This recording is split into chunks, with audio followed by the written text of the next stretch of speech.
Hello बच्चों, कैसे हैं आप सब। स्वागत है आपका सेकेंड लेक्चर में। आज हम लोग का सेक्टर ऑफ इंडियन इकोनॉमी हम लोग पढ़ेंगे, तो चलिए फटाफट से इस लेक्चर को पढ़ते हैं। बट मैं बता दूं कि जो लेक्चर अब आगे जो कंटिन्यू होने वाला है वो मैंने बिना फेस कैम के रिकॉर्ड करे हैं, तो कुछ देर के लिए मेरा face cam throughout the lecture नहीं रहेगा। ओके, तो थोड़ा सा ये खूबसूरत चेहरे को तो मिस कर सकती हो बहुत क्रीपी जोक है, बट कोई ना। अच्छे से लेक्चर को देखना और पूरा देखना, कोई फास्ट फॉरवर्ड करके मत देखना। मैंने थ्रू आउट द लेक्चर आपको बताते आए हैं कि आपको नोट्स कैसे मिलेगा, ये सब चीज़ें मैं ऑलरेडी आपको बता चुका हूँ, ठीक है ना। तो एक बार फिर से रिपीट कर दे रहा हूँ कि अगर आपको ये नोट्स चाहिए तो आप वेदत.com पे जाना, लिंक डिस्क्रिप्शन बॉक्स में, या फिर ऐप को डाउनलोड कर लो। वहाँ पे क्लास 10th का बोर्ड ओरिएंटेड बैच बना हुआ है, 199 रुपीज़ का है, उसको तुम परचेज कर सकते हो, जिसके अंदर सारे क्वेश्चन बैंक, सारे नोट्स वगैरह सब कुछ उसमें मिल जाएंगे। प्लस तुमको उसमें कम्युनिटी का एक्सेस मिलता है, जहाँ पे तुम मुझसे अपने डाउट पूछ सकते हो, मैम से अपने डाउट पूछ सकते हो, ठीक है ना। सारे सब्जेक्ट्स के जो पांचों मेजर सब्जेक्ट है आपका, mathematics, science, social, English, Hindi, तो तुम पूछ सकते हो, ठीक है। तो अभी स्टार्ट करते हैं, लेक्चर शुरू हो रहा है, आराम से देखना और मुझे कमेंट सेक्शन में ज़रूर बताना कि कैसा लगा क्लास आपको, ठीक है। तो चलो स्टार्ट करते हैं। सेक्टर्स ऑफ इंडियन इकोनॉमी को बेटा पढ़ना स्टार्ट करते हैं। ध्यान दोगे, अगर एक सवाल आपसे पूछूं, मतलब एक चीज़ ऑब्जर्वेशन अगर आपसे मैं पूछूं कि बेटा आपने आसपास देखोगे ना, हमारी जो एक एक्टिविटीज़ है, समझो इस तरीके से कि हम लोग क्या करते हैं, दिन भर में बहुत सारे एक्टिविटीज़ करते हैं, लेकिन मेनली अगर देखोगे तो इनके दो टाइप्स के एक्टिविटीज़ होते हैं। एक होता है इकोनॉमिक, ठीक है ना, एक होता है इकोनॉमिक एक्टिविटी, दूसरा होता है नॉन इकोनॉमिक एक्टिविटी, ठीक है ना। देखोगे इकोनॉमिक एक्टिविटी में बेटा क्या हो सकता है, वो बिजनेस कर रहे होंगे, आप प्रोफेशनल हो सकते हो, डॉक्टर हो सकते हो, लॉयर हो सकते हो, चार्टर्ड अकाउंटेंट्स हो सकते हो, तो बेसिकली आप प्रोफेशनल होते हो। तीसरा, आप कहीं जॉब करते हो, ठीक है ना, एम्प्लॉयमेंट में होते हो कहीं, जहाँ पे आप जॉब करते हो, ऑफिस जाते हैं लोग और हर महीने में उनको सैलरी मिलती है, तो बेसिकली क्या करती है, वो इकोनॉमिक एक्टिविटीज़ को कर रहे होते हैं।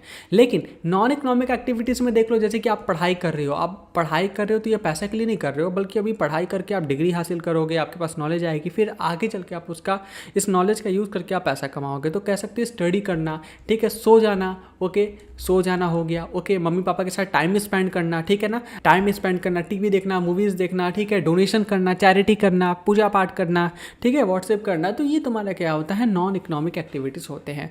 यहीं पे आपको समझने को मिलता है कि सर हमारे आसपास जो लोगों को देखोगे वो बहुत सारे एक्टिविटीज़ में इन्वॉल्व होते हैं, ठीक है ना। अब वो कौन से एक्टिविटीज़ में इन्वॉल्व होते हैं, इकोनॉमिक्स एक्टिविटीज़ की बात हो रही है, यहाँ पे इकोनॉमिक एक्टिविटीज़ की बात हो रही है। कोई हो सकता है कि छोटा मोटा दुकान चला रहा हो सकता है कोई डॉक्टर हो, या फिर कोई भी लॉयर हो सकता है, ओके, प्रोफेशनल वर्किंग प्रोफेशनल हो सकता है, ओके, कहीं वो जॉब कर रहा हो, चाहे वो मजदूरी कर रहा हो या फिर बड़े कंपनी में जॉब कर रहा हो, कॉर्पोरेट में एम्प्लॉय हो, गवर्नमेंट एम्प्लॉय हो, तो ये सारे बहुत सारी चीज़ें जो होती हैं वो करता है। और ये जो काम करते हैं ना, इनको जनरली हम लोग क्या कैटेगराइज करते हैं, हम लोग इसको क्या बोलते हैं, सेक्टर्स बोलते हैं, कि ये सेक्टर्स में काम कर रहे हैं। जैसे कि आप बिजनेस सेक्टर में, कॉर्पोरेट सेक्टर हम लोग जनरली बोल देते हैं, प्रोफेशनल में तो सर्विस सेक्टर बोलते हैं हम लोग, ठीक है ना। तो इस तरीके से हम लोग सेक्टर्स वाइज डिवाइड करते हैं। तो कुछ ऐसे सेक्टर्स है जिसके बारे में हम लोगों को पढ़ना होता है। देखो कोई भी प्रोडक्ट होता है ना, एग्जांपल ले लो, हम लोग ले लेते हैं मैंगो जो होता है, आप देखोगे पेड़ पे फलता है, और फिर हम लोग क्या करते हैं, जो किसान होते हैं उसको वहाँ से तोड़ते हैं और फिर ले जा करके मार्केट में सेल करते हैं,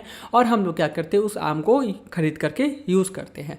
तो ये पेन बिल्कुल वैसा नहीं होता है। पेन हो गया, या फिर चेयर्स ले लो, कुर्सी हो गई, फर्नीचर का जो हमारा प्रोडक्ट्स होते हैं, वो देखोगे कि ये पेड़ पे नहीं उगते हैं, इनको क्या किया जाता है, प्रोसेस किया जाता है, ठीक है, इनको प्रोसेस किया जाता है, एक प्रॉपर एक स्टेप्स को फॉलो किए जाते हैं, जिससे क्या होता है कि रॉ मटेरियल से, रॉ मटेरियल क्या हो सकता है सर, चेयर बनाने हैं, टेबल्स बनाने हैं, तो उसके लिए वुड हो सकता है, वुड के रॉ मटेरियल हो सकते हैं, बहुत सारी लकड़ी जो टिम्बर जिसको बोलते हैं ये, ठीक है, टिम्बर आप बोल लो, ये जो होते हैं ऐसे क्या हो गए, रॉ मटेरियल हो गए। ये कहाँ से आते हैं, ये आपके फॉरेस्ट से आते हैं। फॉरेस्ट में बहुत सारी पेड़ होती है, ट्रीज होते हैं बेसिकली, उनको कट किया जाता है, फिर हमें वहाँ से क्या मिलता है, वुड मिलता है। फिर हम लोग क्या करते हैं, इसको हम लोग अच्छे तरीके से रिफाइन करते हैं, बेसिकली इसको सही तरीके से साफ करते हैं, एक शेप में कट करते हैं, फिर उसके बाद जाकर के हम लोग चेयर्स बनाते हैं, फिर जो भी अलग चीज़ें आपको बनाना वैसे बनाते हैं। वैसे ही पेन है, पेन का भी कुछ रॉ मटेरियल प्लास्टिक्स होता है, उसका कवर बनाने के लिए, उसका ढक्कन बनाने के लिए, उसके इंक के रॉ मटेरियल होते होंगे।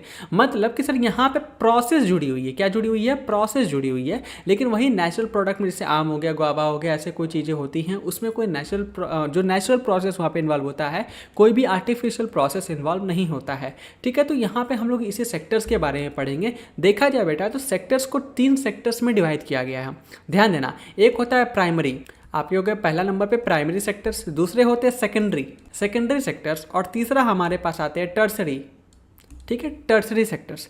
अब ध्यान देना, प्राइमरी, सेकेंडरी और टर्सरी क्या होते हैं।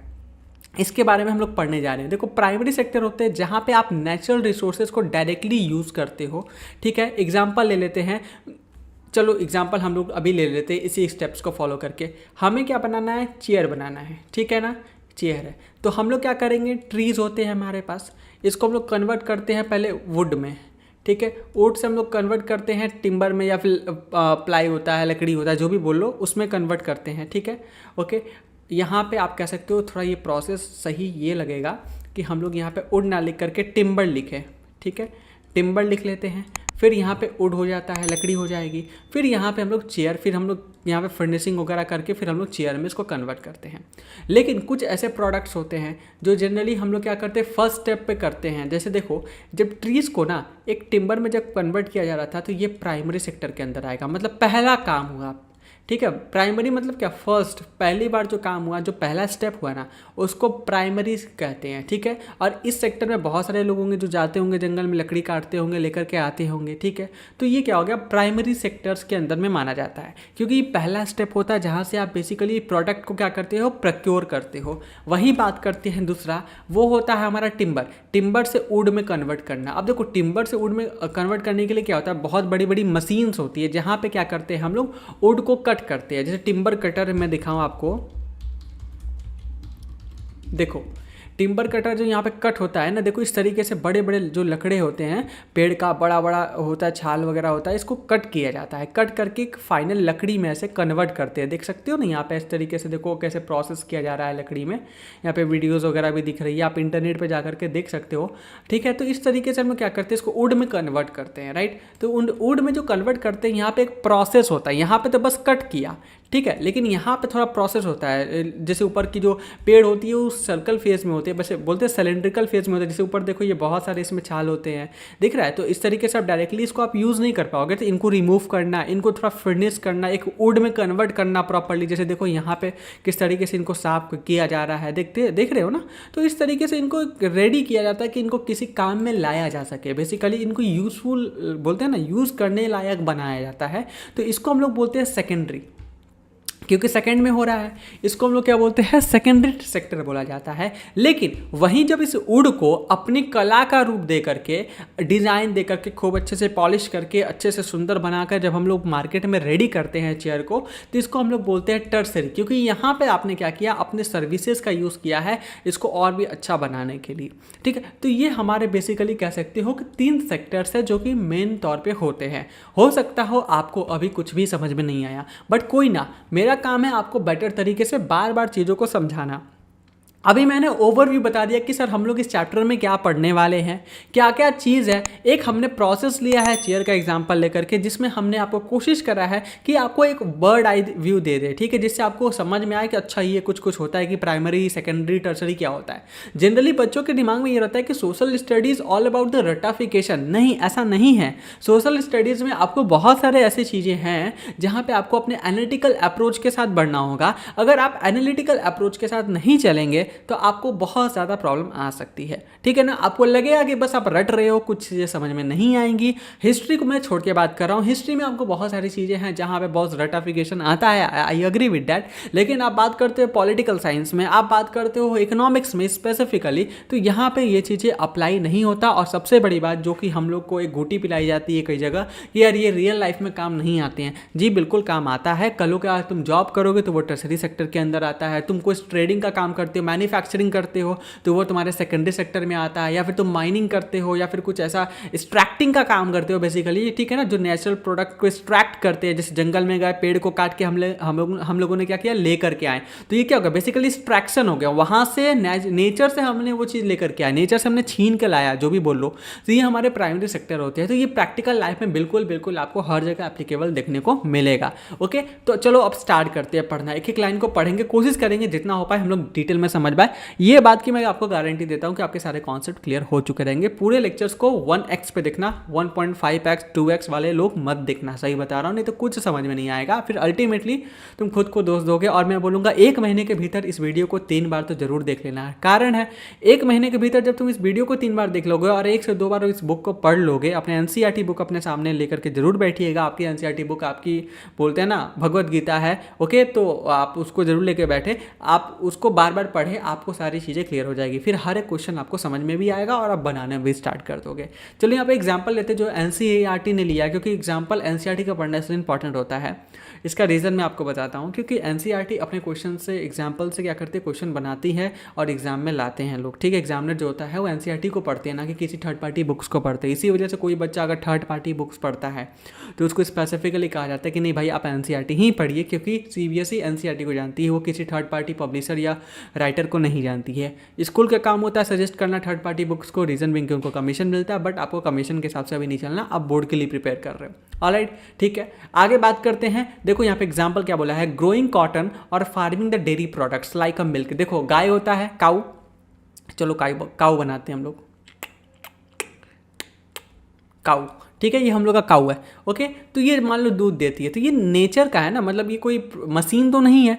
इनसे हम लोगों ने क्या किया, दूध इकट्ठा कर लिया। ये हमारा बकेट है, इसमें हम लोगों ने क्या किया, बहुत सारे मिल्क जो है इकट्ठा कर दिया, ठीक है। तो ये बेसिकली क्या हो गया, प्राइमरी सेक्टर में आएगा। रीज़न क्या है कि सर हम लोगों ने डायरेक्ट नेचुरल जो प्रोडक्ट है, बेसिकली नेचर का ही तो है काऊ ना, कोई आर्टिफिशियल तो है नहीं, हम लोगों ने नेचर से लिया है। फर्स्ट स्टेप है ये कि यहाँ पे फॉल कर रहा है, इस स्टेप में फॉल कर रहा है, ठीक है, इस स्टेप में फॉल कर रहा है। इसी वजह से हम लोग इसको क्या बोलेंगे, प्राइमरी सेक्टर बोलेंगे, ठीक है।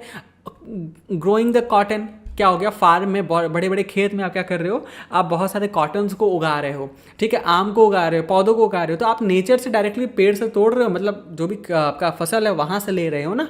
तो ये फर्स्ट स्टेप है, इसी वजह से हम लोग इसको क्या बोलते हैं, प्राइमरी सेक्टर के अंदर देखते हैं। दिस एक्टिविटी डिपेंड होता है ज़्यादातर आपके नेचुरल फैक्टर्स पे, ठीक है। यहाँ पर रेनफॉल मैटर करते हैं, अगर आप खेती वगैरह करते हो तो, ओके, क्लाइमेट पे मैटर करता है कि अच्छे क्लाइमेट होंगे तो उतना ज़्यादा आपका फसल होगा, ठीक है। The product from this activities like cotton हो जाते हैं, मिल्क होते हैं। मिल्क नहीं करता, ऑब्वियस सी बात है, आपको बहुत ज़्यादा वो बारिश पे डिपेंड नहीं करता, क्योंकि जानवर आपके पास होता है, मवेशी जो गाय हो गई, भैंसें हो गई, ठीक है। तो यहाँ पे जैसे ऊल हो गया, आप ऊन लेते हैं भेड़ से ना, तो वो भी एक आप बोल सकते हो प्राइमरी सेक्टर के अंदर आता है, क्योंकि जो ऊन हम लोग लेते हैं ना सिप से, भेड़ों से, वो ऊन को डायरेक्टली हम लोग नहीं पहन सकते हैं ना, उसको प्रोसेस करते हैं, ठीक है, प्रॉपरली उसको ऊन के गोले में हम लोग बोलते हैं ना, ऐसे गोले होते हैं जो ऊन के, वो आपके कन्वर्ट करते हैं, फिर उसके बाद हम लोग उसका स्वेटर या फिर कुछ भी कपड़े को भूनते हैं, राइट, फिर वो पहनने लायक होता है, राइट, ठीक है। तो ये चीज़ आपको समझ में आ रहा है, okay. That's why this sectors is called the primary sector. इसी वजह से इसको हम लोग क्या बोलते हैं, प्राइमरी सेक्टर कहते हैं। ये पहला स्टेप होता है कोई भी गुड्स को बनाने में, जो कि ऊपर मैंने यहाँ पे आपको डिटेल में मतलब अच्छे से समझा दिया, डिटेल में ही बोलेंगे इसको समझाना। आगे बात करते हैं सेकेंडरी। ये क्या होता है, इसमें बहुत सारी एक्टिविटीज इन्वॉल्व होती है, जो कि चेंज कर देता है एक बेसिकली जो नेचुरल प्रोडक्ट के फॉर्म को, ठीक है, उसके फॉर्म को ही बदल देता है। जैसे कि यहाँ पे क्या, टिम्बर, जो बड़े बड़े लकड़े थे, इसको एक बड़े बड़े ऐसे बोलते हैं ना, लकड़ियों में, वुड्स में क्या करता है, कन्वर्ट कर देता है, ठीक है, जिससे क्या हो सके, इससे फिर बहुत सारे प्रोडक्ट्स बनाए जा सके, ठीक है। तो इसी को हम लोग क्या बोलते हैं, सेकेंडरी सेक्टर बोलते हैं। This usually happen in the factories, ठीक है, ये फैक्ट्रीज में होता है, वर्कशॉप में इसको किया जाता है। ये कॉटन फाइबर को यहाँ पे क्या करते हैं हम लोग, यार्न में कन्वर्ट कर देना होता है, ठीक है, क्लॉथ बनाने के लिए। या शुगर कैन, आपके पास गन्ना है तो उसको हम लोग क्या करते हैं, शुगर में कन्वर्ट कर देते हैं, और शुगर फिर हम लोग क्या करते हैं, शुगर का यूज़ करके हम लोग कोई मिठाइयाँ बना गए, या फिर कोई मीठी चीज़ें होती हैं वो हम लोग बनाते हैं। डायरेक्ट ऐसे शुगर तो खाते नहीं है, तो यहाँ पे क्या हुआ, शुगर में कन्वर्ट कर देना। This sector also known as the industrial sector. इसको हम लोग क्या बोलते हैं बेटा, इंडस्ट्रियल सेक्टर के नाम से भी जानते हैं, बिकॉज इसमें वेरियस इंडस्ट्रीज क्या होते हैं, इन्वॉल्व होते हैं। आगे बात करते हैं हम लोग टर्सरी। टर्सरी क्या होता है, बेसिकली ये सर्विस सेक्टर होता है। टर्सरी याद रखना, एग्जाम में MCQs हो सकता है आपको आए, पूछा जाएगा कि लेट से कि आपको बैंकिंग एग्जाम्पल ले लेगा, ठीक है, बैंकिंग एग्जाम्पल ले लेगा, ऑप्शन नंबर ए पूछेगा कि प्राइमरी है बताओ, सेकंड बोलेगा सेकेंडरी है, थर्ड बोल देगा कि आप टर्सरी है, डी बोल देगा ऑल द अबव या नन ऑफ द अबव, जो भी बोल दे, तो आपको सीधे टर्सरी लगाना। कोई भी सर्विस सेक्टर, निंजा टेक्निक में बता रहा हूँ, कोई भी ऐसा सर्विस सेक्टर होता है ना, वो हमेशा तुम्हारे टर्सरी सेक्टर के अंदर ही क्या करता है, फॉल करता है, ठीक है ना। The tertiary sector include the activity that support the primary या सेकेंडरी, ठीक है ना। ये वो एक्टिविटीज इनमें इन्वॉल्व होती है जो कि प्राइमरी और सेकेंडरी को क्या करता है, कॉम्प्लीमेंट करता है। This activities don't produce goods themselves. इस एक्टिविटीज में हम लोग खुद से गुड्स नहीं बनाते हैं, बट हेल्प करते हैं बनाने में, अपने बोलते हैं सर्विसेज के थ्रू, ठीक है। For example transporting the goods. अब सोचो, एग्जाम्पल के लिए लेते हैं कि मान लो कि ये ट्री जो है जंगल में कटा, फॉरेस्ट में, ओके, फॉरेस्ट ट्री कट गया, अब फैक्ट्री तक लाना है हमको, तो यहाँ से यहाँ तक कौन लेकर के आएगा, ट्रक पे लाद के लाएंगे, ट्रांसपोर्टेशन लेंगे, तो ट्रक वाला भाई पैसा तो लेगा ना। तो अब ट्रक वाला ना पेड़ काटा ना आगे चेयर बनाएगा, लेकिन ये बहुत इंपॉर्टेंट रोल प्ले करता है तुम्हारे रॉ मटेरियल को एक बोलते हैं ना फैक्ट्री तक पहुंचाने का, जिससे वो फिर आगे काम हो सके। तो कहीं ना कहीं सपोर्ट पे काम किया, ये आ गया तुम्हारा टर्सरी सेक्टर्स के अंदर, क्योंकि इसने सर्विस प्रोवाइड की, इसने कुछ कोई प्रोडक्ट नहीं दिया आपको, बल्कि आप ही का प्रोडक्ट एक जगह से दूसरी जगह पहुंचा दिया, जिसके बदले वो क्या करेगा, आपसे पैसे चार्ज करेगा। तो ये तुम्हारे क्या हो जाता है, टर्सरी सेक्टर के अंदर में आता है। ठीक है, ये प्रोवाइड कराते हैं, जैसे बैंकिंग सिस्टम हो गया, कम्युनिकेशन सर्विसेज हो जाती है, जैसे आप देखते हो ना आजकल इंटरनेट, ब्रॉडबैंड, ये सारे जो सर्विसेज होते हैं ये तुम्हारे टर्सरी के अंदर आता है। ये सेक्टर हम लोग इसको क्या बोलते हैं, सर्विस सेक्टर के नाम से भी जानते हैं, बिकॉज ये क्या करता है, जनरेट करता है सर्विसेज रादर गुड्स। ये तुम्हें गुड्स नहीं देता। कभी भी एयरटेल का रिचार्ज कराते हो या फिर जियो का हर महीने आप रिचार्ज कराते होगे, तो ऐसा नहीं है कि आपको जियो से कोई प्रोडक्ट आपके हाथ में आकर के डिलीवर हो रहा होता है, नहीं, ऐसा कभी भी नहीं होता है। आपको क्या मिलता है, उस कंपनी से आपको सर्विसेज मिलती है। कौन सी सर्विसेज मिलती है, communication services, telecommunication services, जिसको बेसिकली हम लोग कहते हैं। ठीक है ना, ओके, आगे बात करते हैं। टर्सरी सेक्टर में यहाँ पे एसेंशियल सर्विसेज जैसे एजुकेशन होता है, जैसे कि आप कहीं क्लासेस करते हो तो एजुकेशन हो जाता है, हेल्थ केयर आ जाते हैं, डॉक्टर हॉस्पिटल्स वगैरह में जाते हो, पर्सनल सर्विसेज भी आपको देखने को मिलता है, जैसे बार आप जाते हो ना सैलून वगैरह में बाल कटवाने में, क्लबर्स हो जाते हैं जो आपके शूज़ वगैरह को रिपेयर करते हैं, पॉलिश वगैरह करते हैं, वो आ जाते हैं। एडमिनिस्ट्रेटिव सर्विसेज आपको देखने को मिलता है। In the recent times service based on information technology such as internet cafes हो हमारे पास आ चुके हैं, कॉल सेंटर्स आ चुके हैं। ये तुम्हारे क्या होते हैं, सर्विसेज प्रोवाइड कराते हैं। सर्विस सॉफ्टवेयर कंपनी से जाती है, जैसे कि देखोगे मैं माइक्रोसॉफ्ट का पूरा ऑफिस वगैरह यूज़ करता हूँ, तो ये क्या है, बेसिकली सर्विसेज है। विंडोज सर्विसेज है, एंड्रॉइड सर्विसेज है, यूट्यूब सर्विसेज है, ये सारे आपको सर्विसेज प्रोवाइड कराते हैं। Have become the important part of the service sector. ये क्या है, इंपॉर्टेंट पार्ट बन जाता है सेक्टर्स का। तो आई होप आपको ये चीज़ें समझ में आ रहा है। आप देखो यहाँ पे एक टेबल दिया गया है, ठीक है, देखो यहाँ पे क्या बोला है, economic activity through are the grouped into the 3 different categories. इनको हम लोग 3 डिफरेंट कैटेगरीज में डालते हैं, प्राइमरी, सेकेंडरी एंड टर्सरी। ध्यान देना, आर हाईली इंटरडिपेंडेंट। देखो तीनों ही एक दूसरे पे डिपेंडेंट है। अगर प्राइमरी में मतलब बोल सकते हैं तीनों कैसे डिपेंडेंट है सर, अब देखो कैसे बताता हूँ मैं। मान लो कि प्राइमरी अगर बोलते ना टिम्बर लाए ना, लकड़ी हम लोग जंगल से काट के लाई ना, तो कभी चेयर बन पाएगा नहीं। लकड़ी काट के हम लोग ले आए, इसको वुड में ही ना कन्वर्ट करें तो भी चेयर बन पाएगा नहीं। अगर मान लो वुड में कन्वर्ट कर दे लेकिन इसको चेयर ना बनाए हम लोग, तो फिर वुड काटने का काम क्या हो गया, वुड में कन्वर्ट करने का कोई मतलब नहीं है। तो एक तरीके से बोल सकते हो कि तीनों क्या है, एक दूसरे पे डिपेंडेंट है। कोई भी ऐसा नहीं है कि एक दूसरे पे डिपेंडेंट नहीं है। अब देखो यहाँ पे कुछ कुछ क्वेश्चन पूछा गया, एग्जाम्पल लिया गया है, व्हाट डज दिस शो। अब यहाँ पे बोला गया ऑब्जर्व करो और बताओ कि क्या ये बताता है। जैसे यहाँ पे बोला गया, imagine what would happen if the farmer refuse to sell the sugar cane. कैसा हो कि अगर फार्मर्स जो हमारे खेती करने वाले हमारे किसान हैं वो मना कर दे गन्ना को बेचने से to a particular sugar mill. ठीक है, एक पर्टिकुलर शुगर मिल जो है उसको बोले कि भाई अब इसको क्या होगा, इसको हम लोग गन्ना नहीं बेचेंगे, the mill will have to shut down. और क्या होता है, मिल क्या होता है, बंद हो जाता है। तो इससे क्या होगा, तो ये एग्जाम्पल है सेकेंडरी इंडस्ट्रियल का, क्योंकि जो मिल क्या करता है, गन्ने को शुगर में कन्वर्ट करता है। अब उसको गन्ना मिलेगा नहीं तो शुगर में कन्वर्ट क्या करेगा, और रीजन क्या होगा, ये डूब जाएगा। Sector being dependent on the primary, ये दिखाता है कि सेकेंडरी सेक्टर क्या है, प्राइमरी सेक्टर पे डिपेंडेंट है। अगर प्राइमरी सेक्टर उनको गन्ना नहीं देंगे तो वो शुगर में नहीं कन्वर्ट कर पाएंगे। जब शुगर में ही कन्वर्ट नहीं होगा तो फिर मार्केट में बिक ही नहीं पाएगा। जब मार्केट में बिकेगा ही नहीं तो लोगों के पास चीनी पहुंच नहीं पाएगा। तो एक तरीके से आप कह सकते हो कि प्राइमरी तुम्हारा सेक्टर जो है वो बहुत ही ज़्यादा स्ट्रांग है और सेकेंडरी उस पर क्या करता है, डिपेंडेंट रहता है। अगेन दूसरा एग्जांपल क्या बोला है, इमेजिन कीजिए what would happen to cotton cultivation if the company decided not to buy from the Indian market, import all the cotton they need from other countries, Indian cotton cultivation will become less profitable and the farmers may even go bankrupt if they can not quickly switch to the other crops, cotton price will fall. देखो यहाँ पे क्या बताएगा, कैसा हो कि बहुत सारे जो हमारे देश में कंपनियां हैं जो कि कपड़े बनाती है वो कॉटन इंडिया से ना खरीद करके, इंडिया के फार्मर से ना खरीद करके वो आउटसाइड द इंडिया जा करके फार्मर से परचेज करते हैं। जिससे क्या होता है कि जो हमारे इंडियन फार्मर्स हैं उनकी प्रॉफिटेबिलिटी एकदम घट जाती है और एक समय आएगा जो बेचारे बैंकरप्ट हो जाएंगे, मतलब उनकी सब कुछ मतलब बिक जाएगी, इतना लॉस हो जाएगा। तो ये क्या सिखाता है कि भाई साहब हमारी जो प्राइमरी सेक्टर्स है ना वो भी देखोगे सेकेंडरी सेक्टर पे काफ़ी ज़्यादा डिपेंडेंट है। अगर कैसा मैंने बोला कि ऊपर एग्जाम्पल में क्या बोला हम लोगों ने, फार्मर क्या बोल रहे हैं, मना कर रहे हैं अपनी शुगर को, सॉरी गन्ने को सेल करने से फैक्ट्री से, जिससे क्या होगा होगा, फैक्ट्री बेचारी शुगर नहीं बना पाएगी। लेकिन ये भी तो हो सकता है कि फार्मर्स लेकर के आए गन्ना और फैक्ट्री ही बोल दे कि नहीं मेरे को नहीं खरीदना तुमसे,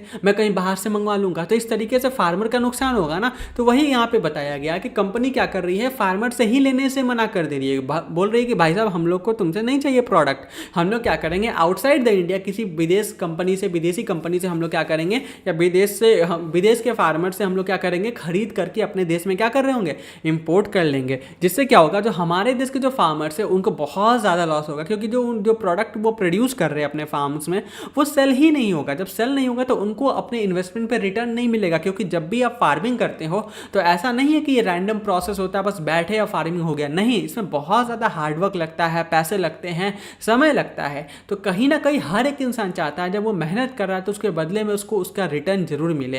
तो इस केस में क्या होगा, हमारे जो फार्मर्स है वो उनको काफ़ी ज़्यादा कठिनाइयों का सामना करना पड़ेगा। और इससे हमें क्या ऑब्जर्व करने को मिलता है कि ये ऑब्जर्व करने को मिलता है सर कि हमारा जो सेकेंडरी सेक्टर है वो कोई ऐसा ही ऐरा गैरा नत्थुकैरा नहीं है भाई साहब। प्राइमरी सेक्टर अगर मजबूत है तो सेकेंडरी भी काफ़ी ज़्यादा स्ट्रांग है, मतलब एक दूसरे पे ही डिपेंडेंट है। स्ट्रांग इन द सेंस क्या, दोनों की लड़ाई नहीं करवानी है, एक ब्रॉक लेसनर से दूसरा क्या है अंडरटेकर है, मतलब कि दोनों एक दूसरे के कॉम्प्लीमेंट करते हैं।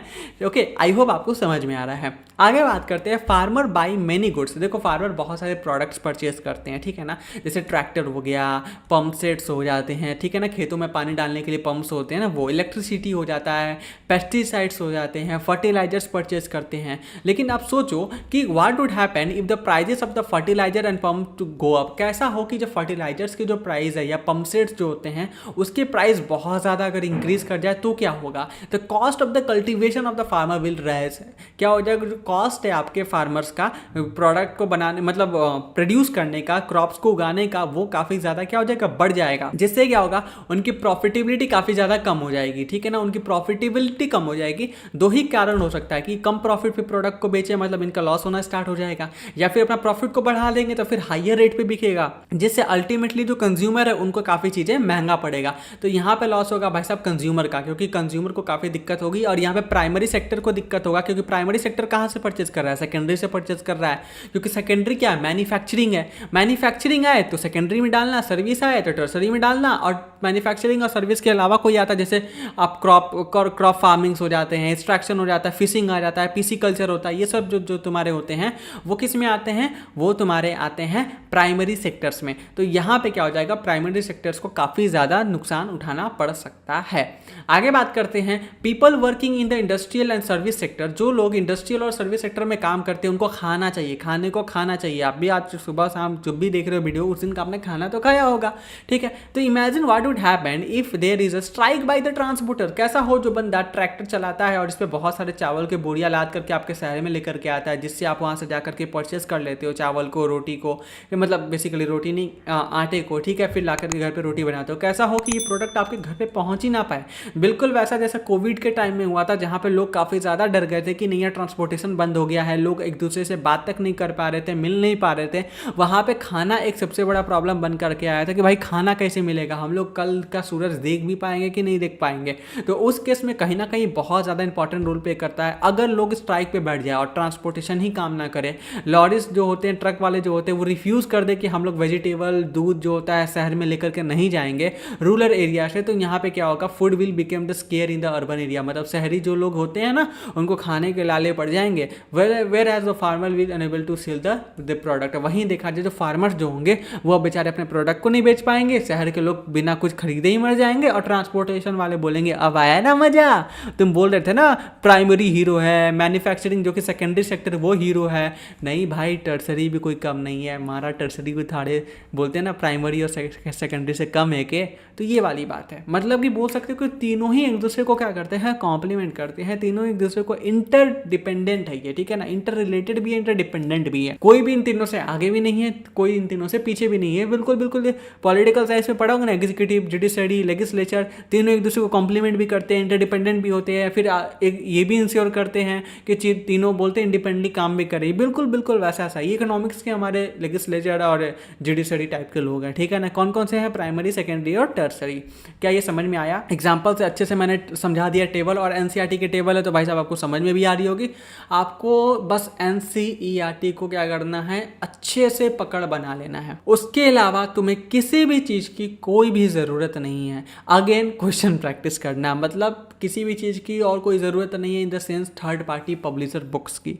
तुम्हें एनसीईआरटी पढ़नी है, पास्ट ईयर के 10 साल के क्वेश्चंस को उठाओ, link given in the description box, जाओ तुम्हें जो जमता है ओसवाल एमटीजी जो पसंद है जाके वो से परचेज करो।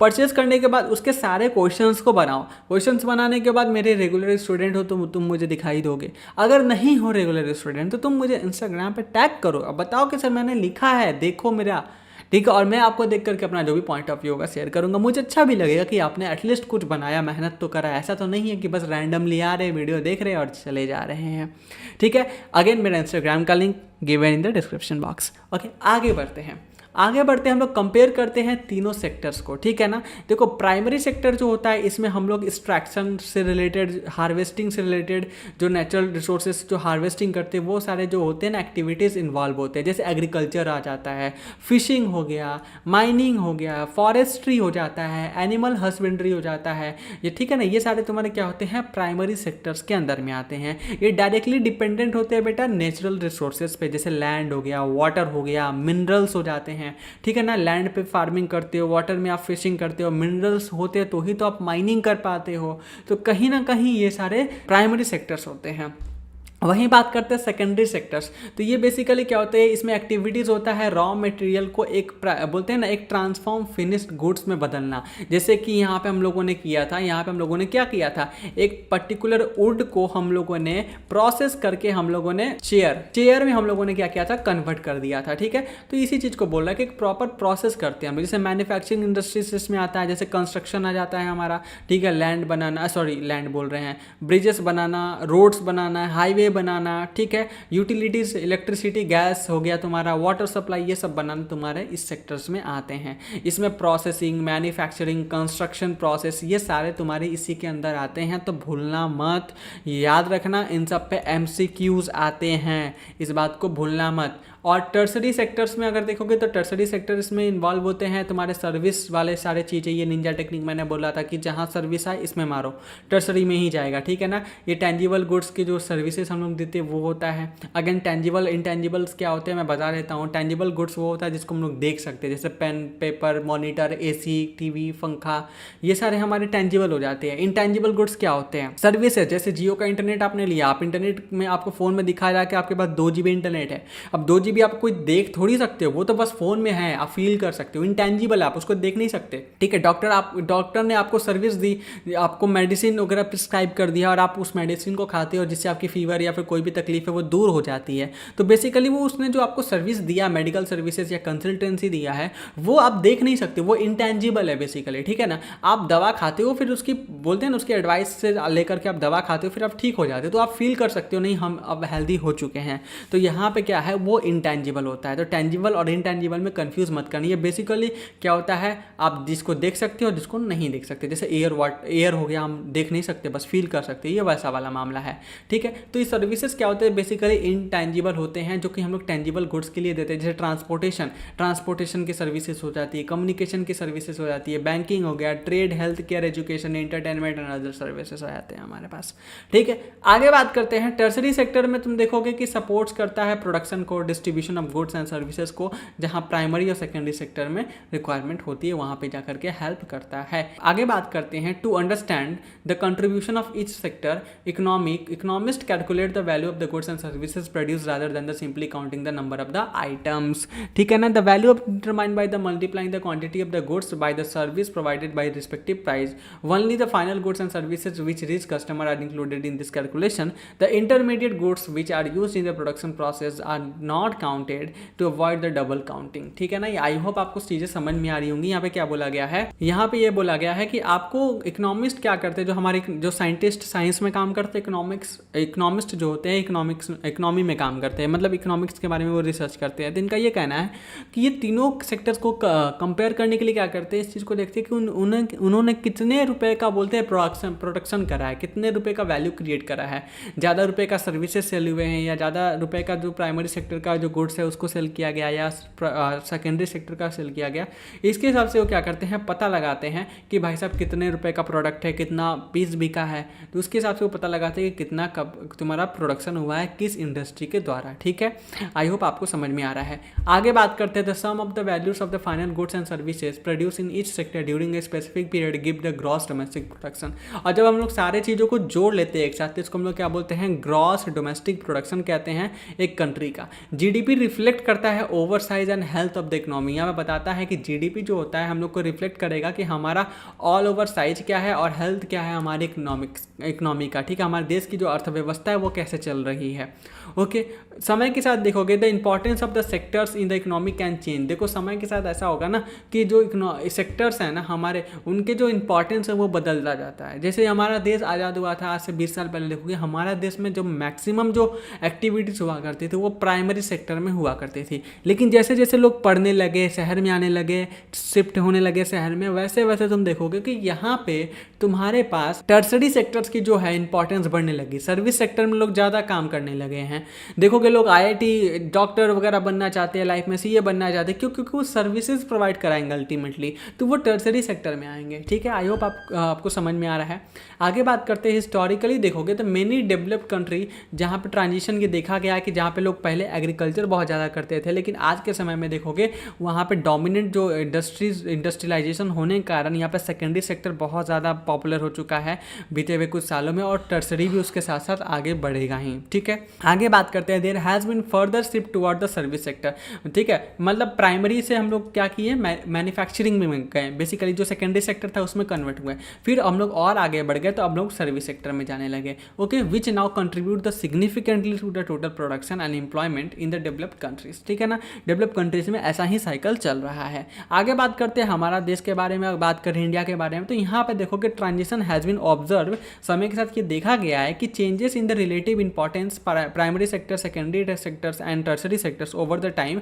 The next section will be explore the production and employment trends in this sectors. हम लोग आगे सेक्शन में पढ़ेंगे। ठीक है, और ये भी हाईलाइट करता है पैटर्न जो कि हमारे कंट्रीज में होता है। ओके, आज के समय में देखोगे हम लोग एग्रीकल्चर से अभी सेकेंडरी सेक्टर्स पे आ रहे हैं और टर्सरी में भी हम लोग के साथ पैरेलली ग्रोथ देखने को मिल रहा है। हमारे देश में सर्विसेज भी बढ़ रही हैं, मैन्युफैक्चरिंग भी बढ़ रहा है। ठीक है ना, आपको मेक इन इंडिया, ये स्टैंड अप इंडिया जैसे इनिशिएटिव भी गवर्नमेंट के द्वारा देखने को मिला है कि गवर्नमेंट समय समय पर लाती रह रही है। चलिए आगे बढ़ते हैं, primary secondary tertiary sector in India. अब देखो इंडिया का पैटर्न ऊपर भी बात हुआ था कि अगले सेक्शन में बात करेंगे, तो चलो बात करना स्टार्ट करते हैं। राइट, यहाँ पे ग्राफ दिया गया है जो बताता है production of goods and services हमारे प्राइमरी, सेकेंडरी और टर्सरी सेक्टर में ईयर 1973 से 1974 तक।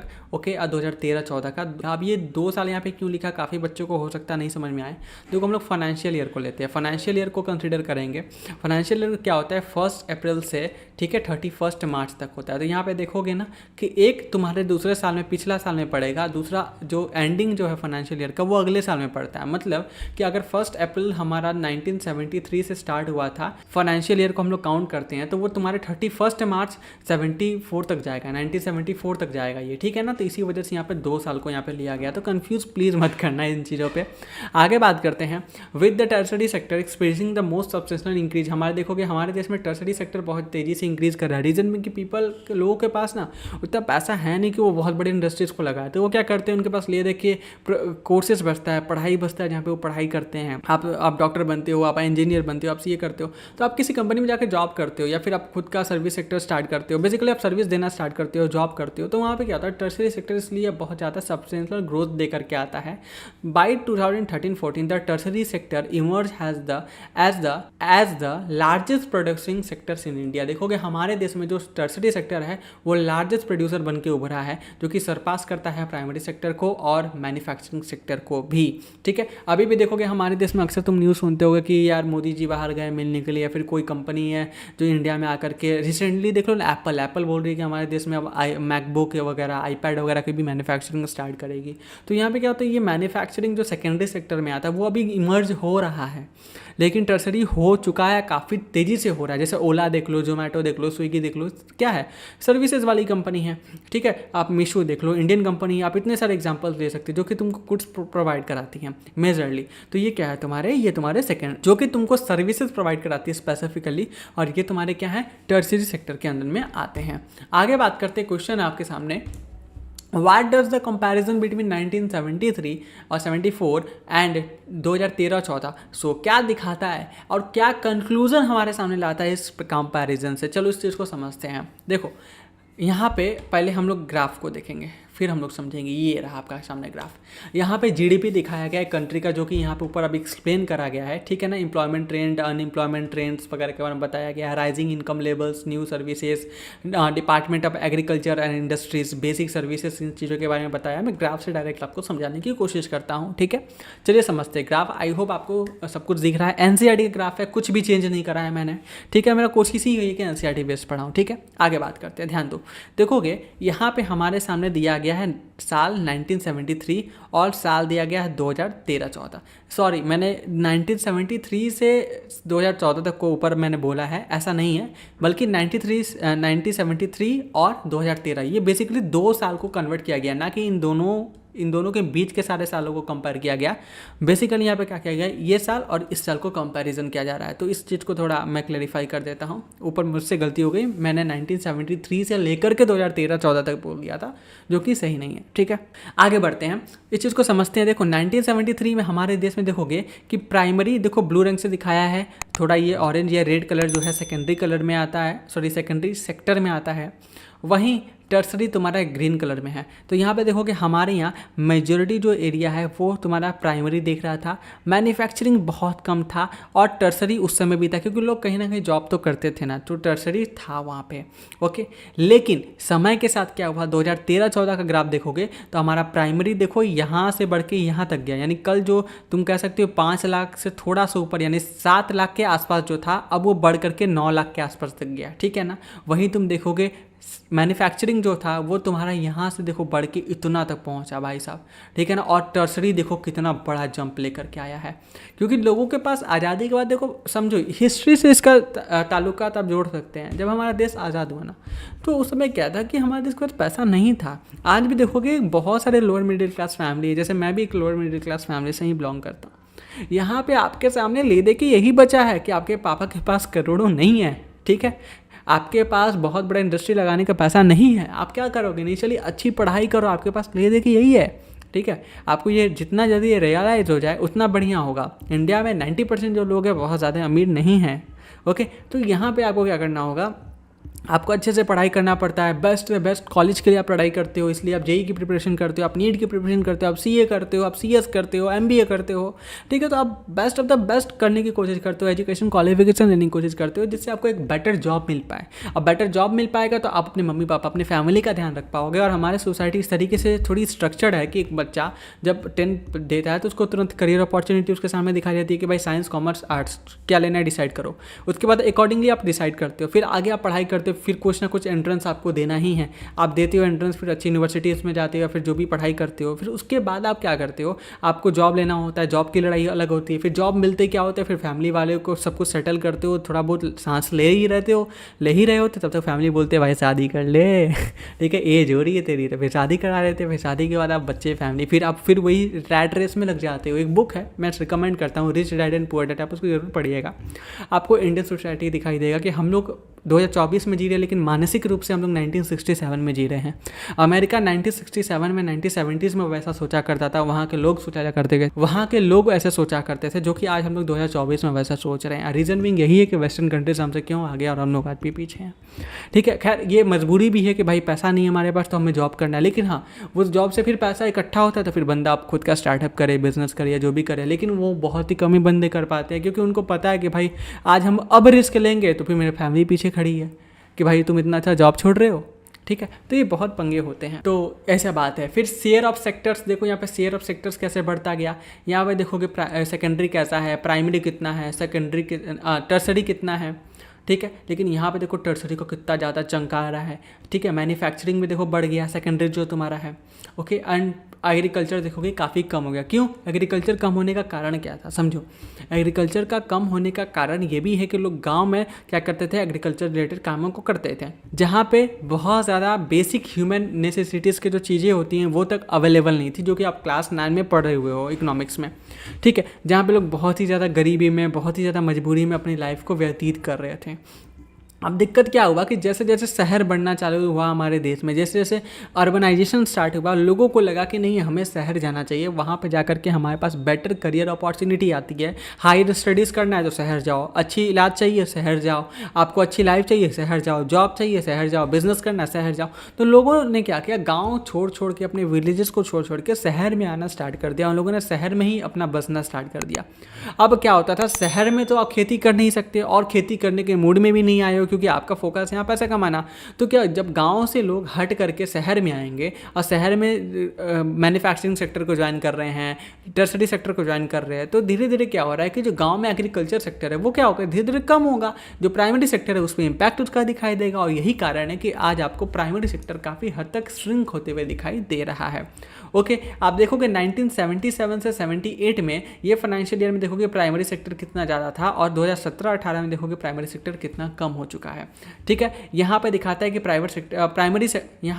यहाँ पे दिखाता है कि प्राइमरी सेक्टर कितना ज़्यादा एम्प्लॉयमेंट जनरेट कर रहा है। तो यहाँ पे ध्यान देना, जीडीपी कौन कितना प्रोड्यूस कर रहा है, तो टर्सरी अब मतलब अब 2013-14 में ज़्यादा कर रहा था, उसके बाद हमारा जो सेकेंडरी वो करता है, फिर प्राइमरी करता है। लेकिन 1973 से 1974 जो फाइनेंशियल ईयर था 73-74 का, उस समय देखोगे एग्रीकल्चर जो है वो ज़्यादा करता था as compare to the tertiary and secondary. ठीक है, आई होप आपको समझ में आ रहा है। वहीं बात करते हैं तुम्हारे सेक्टर, जो हमारे share of sector in GDP, आज के समय देखोगे तुम्हारा टर्सरी अगेन बहुत ज़्यादा रोल प्ले करता है। और हमारे देश में ना कोई भी गुड्स एंड सर्विस पे जो टैक्स लगती है उसको बोलते हैं हम लोग GST, goods and service tax. ध्यान देना, यहाँ पे हमारे यहाँ कोई भी प्रोडक्ट, एग्रीकल्चर प्रोडक्ट खरीदती हो तो आमतौर पे वो क्या होते हैं, जीएसटी फ्री होते हैं। घर पे देखोगे सुबह मम्मी क्या होता है, ठेले वाले जो सब्जी लेकर के आते हैं, तो उससे जब सब्जियाँ खरीदते हो आप, एग्रीकल्चर प्रोडक्ट है, फल खरीदते हो, तो उस पर कोई जीएसटी वगैरह नहीं लगता है। लेकिन वही बात करते हैं, नॉर्मल खाना खरीदते हो, चावल वगैरह, अच्छी बात कांटा खरीदोगे तो मैक्सिमम उस पर 5% का जीएसटी लग जाएगा।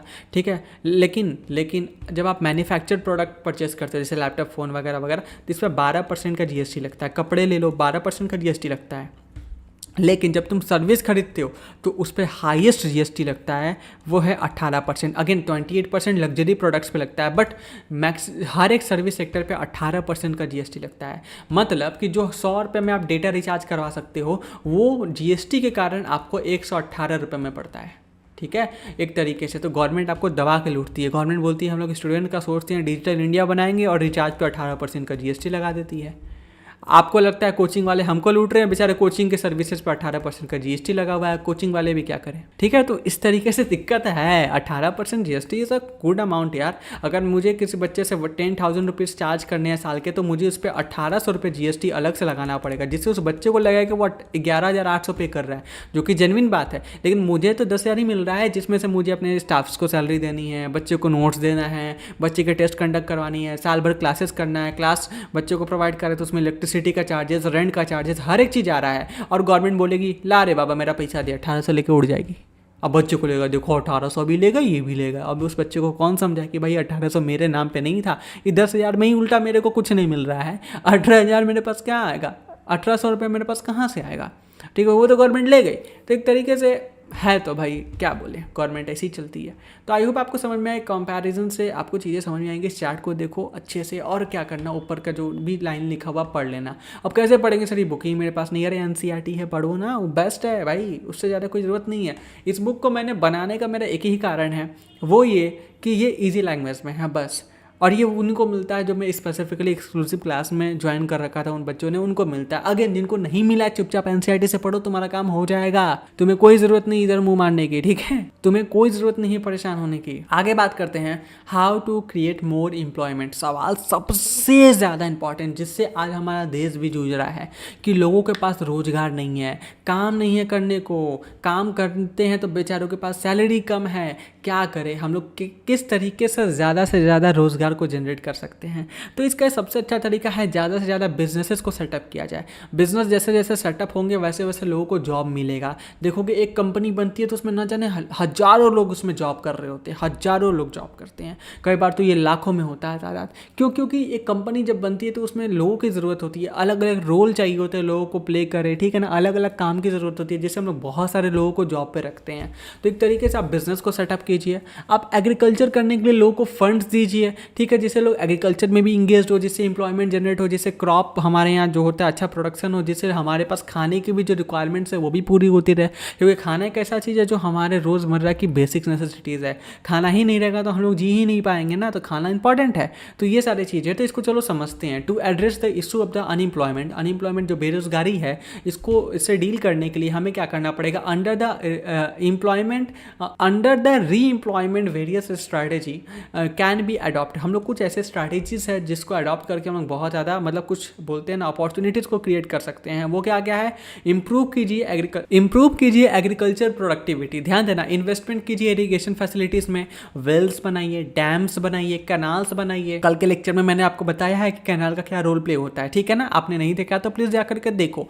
ये जो इन्हांस करेगा हमारे एग्रीकल्चर की प्रोडक्टिविटी को, ये प्रोवाइड कराएगा फाइनेंशियल सपोर्ट, परचेज करने में सीड्स, फर्टिलाइजर, इक्विपमेंट्स आप प्रोवाइड कीजिए, जिससे हमारे जो फार्मर्स है वो अच्छे तरीके से खेती कर पाएँ। आज भी जो हमारे फार्मर्स है वो कन्वेंशनल तरीका या फिर ट्रेडिशनल तरीके से खेती करते हैं। आज भी वो बैल का यूज करते हैं, आज भी वो मैनुअली क्या करते हैं, सीड जो होते हैं उनको बोते हैं। भाई बहुत मेहनत लगता है, उनके पास ट्रैक्टर नहीं है, उनके पास इरीगेशन फैसिलिटीज़ नहीं है, वो बेचारे पानी के लिए भी नेचर पे बहुत ज़्यादा डिपेंड करते हैं। कहीं बारिश नहीं हुई तो वो बेचारे सुसाइड करना पड़ता है, उनको इतना बुरी दशा। हमारे देश में फार्मर आज के समय में सबसे ज़्यादा सुसाइड करते हैं, जो कि बहुत ही ज़्यादा कंसर्निंग है, क्योंकि फार्मर नहीं होंगे तो हम लोग खाना नहीं खा पाएंगे और उनको ही हम लोग मौत के घाट उतारते जा रहे हैं। तो गवर्नमेंट को ये चीज़ें इंश्योर करनी चाहिए, ठीक है। मॉडर्नाइजिंग कीजिए एग्रीकल्चर प्रैक्टिसेस को, जो हमारे ट्रेडिशनल घिसे पीटे जो तरीके हैं उनको छोड़कर मॉडर्नाइज कीजिए चीज़ों को, और भी ज़्यादा टेक फ्रेंडली बनाइए, जिससे लोग बहुत तेज़ी से क्या कर पाए, एग्रीकल्चर कर पाए, जो प्रमोट कर पाए मल्टीपल क्रॉपिंग पैटर्न्स को, जनरेट करे एडिशनल एम्प्लॉयमेंट्स को, अपॉर्चुनिटीज़ को, जो कि एक एग्रीकल्चर सेक्टर में है, ठीक है। ऐसा नहीं है कि एग्रीकल्चर सेक्टर लाइक कि जो आप पढ़े लिखे नहीं हो, अंगूठा छापो तो ही आप फार्मिंग कर रहे हो, ऐसा नहीं है। फार्मिंग एक बहुत ही ज़्यादा टेक्निकल चीज़ जो होती है, जहाँ पे आपको सॉइल की समझ, सीड्स की समझ, एक तरीके से आप कह सकते हो एग्रीकल्चर की अंडरस्टैंडिंग होनी चाहिए। और आपको यकीन नहीं होगा, अगर क्लास 11 में आप अगर साइंस लोगे तो आपको बीएससी, अगर बायोलॉजी लेते हो तो आपको बीएससी एग्रीकल्चर करके एक डिपार्टमेंट देखने को मिलता है, जहाँ से लोग ग्रेजुएशन करते हैं, ऑनर्स करते हैं, भाई साहब एग्रीकल्चर की पढ़ाई करते हैं। तो ये छोटी चीज़ नहीं है, ओके। आप इसको बस ऐसे ही रैंडमली सोच के आप इसको बोलते हैं ना, आप हल्के में नहीं ले सकते, राइट। आगे बात करते हैं इन्हांस करना इंफ्रास्ट्रक्चर। देखो, investing in the transportation infrastructure, rural roads and the storage facilities can facilitate the movements of agriculture products to the market. मतलब क्या होता है कि हम लोग का जो गांव होता है ना, कल का एग्जांपल याद है हम लोग जो लिए थे, हम लोग कल जो पढ़ रहे थे, जो चैप्टर फर्स्ट मैंने आपको रिवाइज कराया था, उस समय मैंने एक एग्जांपल लिया था जहाँ पे बोला था कि ये मेरा गांव है, राइट, ये मेरा गांव है, और यहाँ पे क्या है कि यहाँ पे जंगल है बहुत सारा, ठीक है, जंगल है, और मुझे जब शहर जाना होता है तो मैं नहीं जा सकता, क्योंकि मुझे डर है कि जंगल में कोई जानवर मेरे को ना पकड़ ले, अनसेफ है, डाकू डकैत सब है, मेरे को लूट सकते हैं। तो कैसा हो, यहाँ पे एक रोड बन जाए, ठीक है। वहीं बात करते ये गांव है जहाँ पे मेरा दोस्त रहा करता था, यहाँ बेचारे के पास इलेक्ट्रिसिटी नहीं था, तो अब ये इलेक्ट्रिसिटी से परेशान है, इसके पास रोड है तो इलेक्ट्रिसिटी नहीं, मेरे पास इलेक्ट्रिसिटी है तो इसके मेरे पास रोड नहीं है।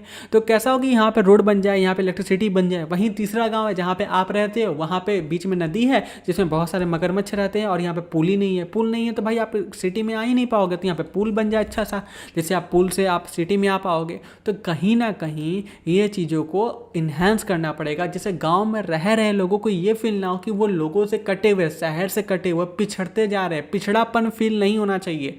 हम लोग किसी को बोलते हैं ना, मूवीज़ वगैरह में देखोगे, सो कॉल्ड अंग्रेज लड़की होती है, अमीर घर की लड़की होती है, लड़का बेचारा गांव से जाता है तो बोलती है यू देसी गवार जाहिल, बोलती है ना, गवार जाहिल मतलब क्या, वो उसको ये दिखाते तुम पिछड़े हुए लोग हो, तुम गाँव में रहते हो, मतलब कि तुम्हें चीज़ का पता ही नहीं है, तुम्हें सिविलाइजेशन से ही तुम दूर हो भाई, तुम्हें रहने का ढंग नहीं है, बात करने का ढंग नहीं है, कपड़े पहनने का ढंग नहीं है, चलने का ढंग नहीं है, मतलब एक तरीके से उसको एकदम बोलते हैं ना बेइज्जत कर देना। तो यहाँ पे ये बोला गया कि अपने हरकतें सुधार करके हम लोग इन चीज़ों को इम्प्लीमेंट कर रहे हैं, जिससे जो गाँव में लोग रह रहे हैं उनको ये फील ना हो कि, मतलब फील क्या, ये बेसिकली उनको ऐसा लगे ही ना कि वो एक शहर पर जा करके एक अलग लाइफ जी पाएंगे, गाँव में वो लाइफ उनको नहीं मिल रहा है। नहीं, ऐसा नहीं होना चाहिए। आपको गाँव में भी वही लाइफ मिलेगा जो शहर में है। जैसे एग्जाम्पल लेता हूँ, चलो अब मैं स्विट्जरलैंड घुमाने ले चलता हूँ को, ठीक है ना, चलो स्विट्जरलैंड, या फिर स्विट्जरलैंड लेके चलो फ्रांस लेके चलते हैं। फ्रांस का विलेज देखो, ठीक है, फ्रांस का विलेज देखो, फ्रांस में कैसा विलेज होता है, यूरोपियन कंट्रीज हैं, देखो वहाँ का गांव कैसा होता है। This is the village of France, ठीक है, आप देख सकते हो, ओके। ये गांव है भाई साहब वहाँ का, ठीक है, ये गांव है। हमारे यहाँ ऐसे शहर नहीं होते, इनके गांव है। ये गांव है, देखो एकदम सन्नाटा रहेगा, लोग ज़्यादा वहाँ पे नहीं रहते, पॉपुलेशन बहुत कम है, तो ऐसा रहेगा। अब इंडियन विलेज दिखाते हैं तुमको।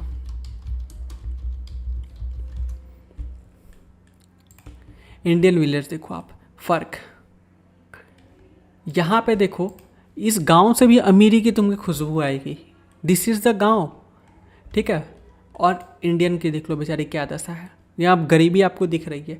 तो क्यों है, इन चीज़ों को दूर करने पे हमें काम करना होगा। ये हंसने वाली बात तो कहीं से नहीं है, बट हाँ, इन चीज़ों को, प्रॉब्लम को सॉल्व करना पड़ेगा ना हम लोग को, ठीक है। ऐसा नहीं कि गंदे हैं, लेकिन हाँ, इनको हमें रियल जो बोलते हैं ना, डेवलपमेंट से जोड़ना होगा हमें, ठीक है। अगर हम फ्रांस का, इटली का दिखाते, चलो इटली हो गया, इटली का विलेज ले लो, अलग कंट्री उठा लेंगे, चलो ये देखो इटली का विलेज कैसा दिखाई देता है। ये सर्च करोगे हमें नेट पे ऐसे ही फ़ोटोज़ देखेंगे, ठीक है। वहाँ की देखो फार्मिंग देखो, ये देखो गांव है, यहाँ पे फार्मर का ये घर होगा और इधर पूरा फार्म होंगे। बोले फार्मर का घर है, हाँ हमारे देश में देखो फार्मर की देख क्या दशा है।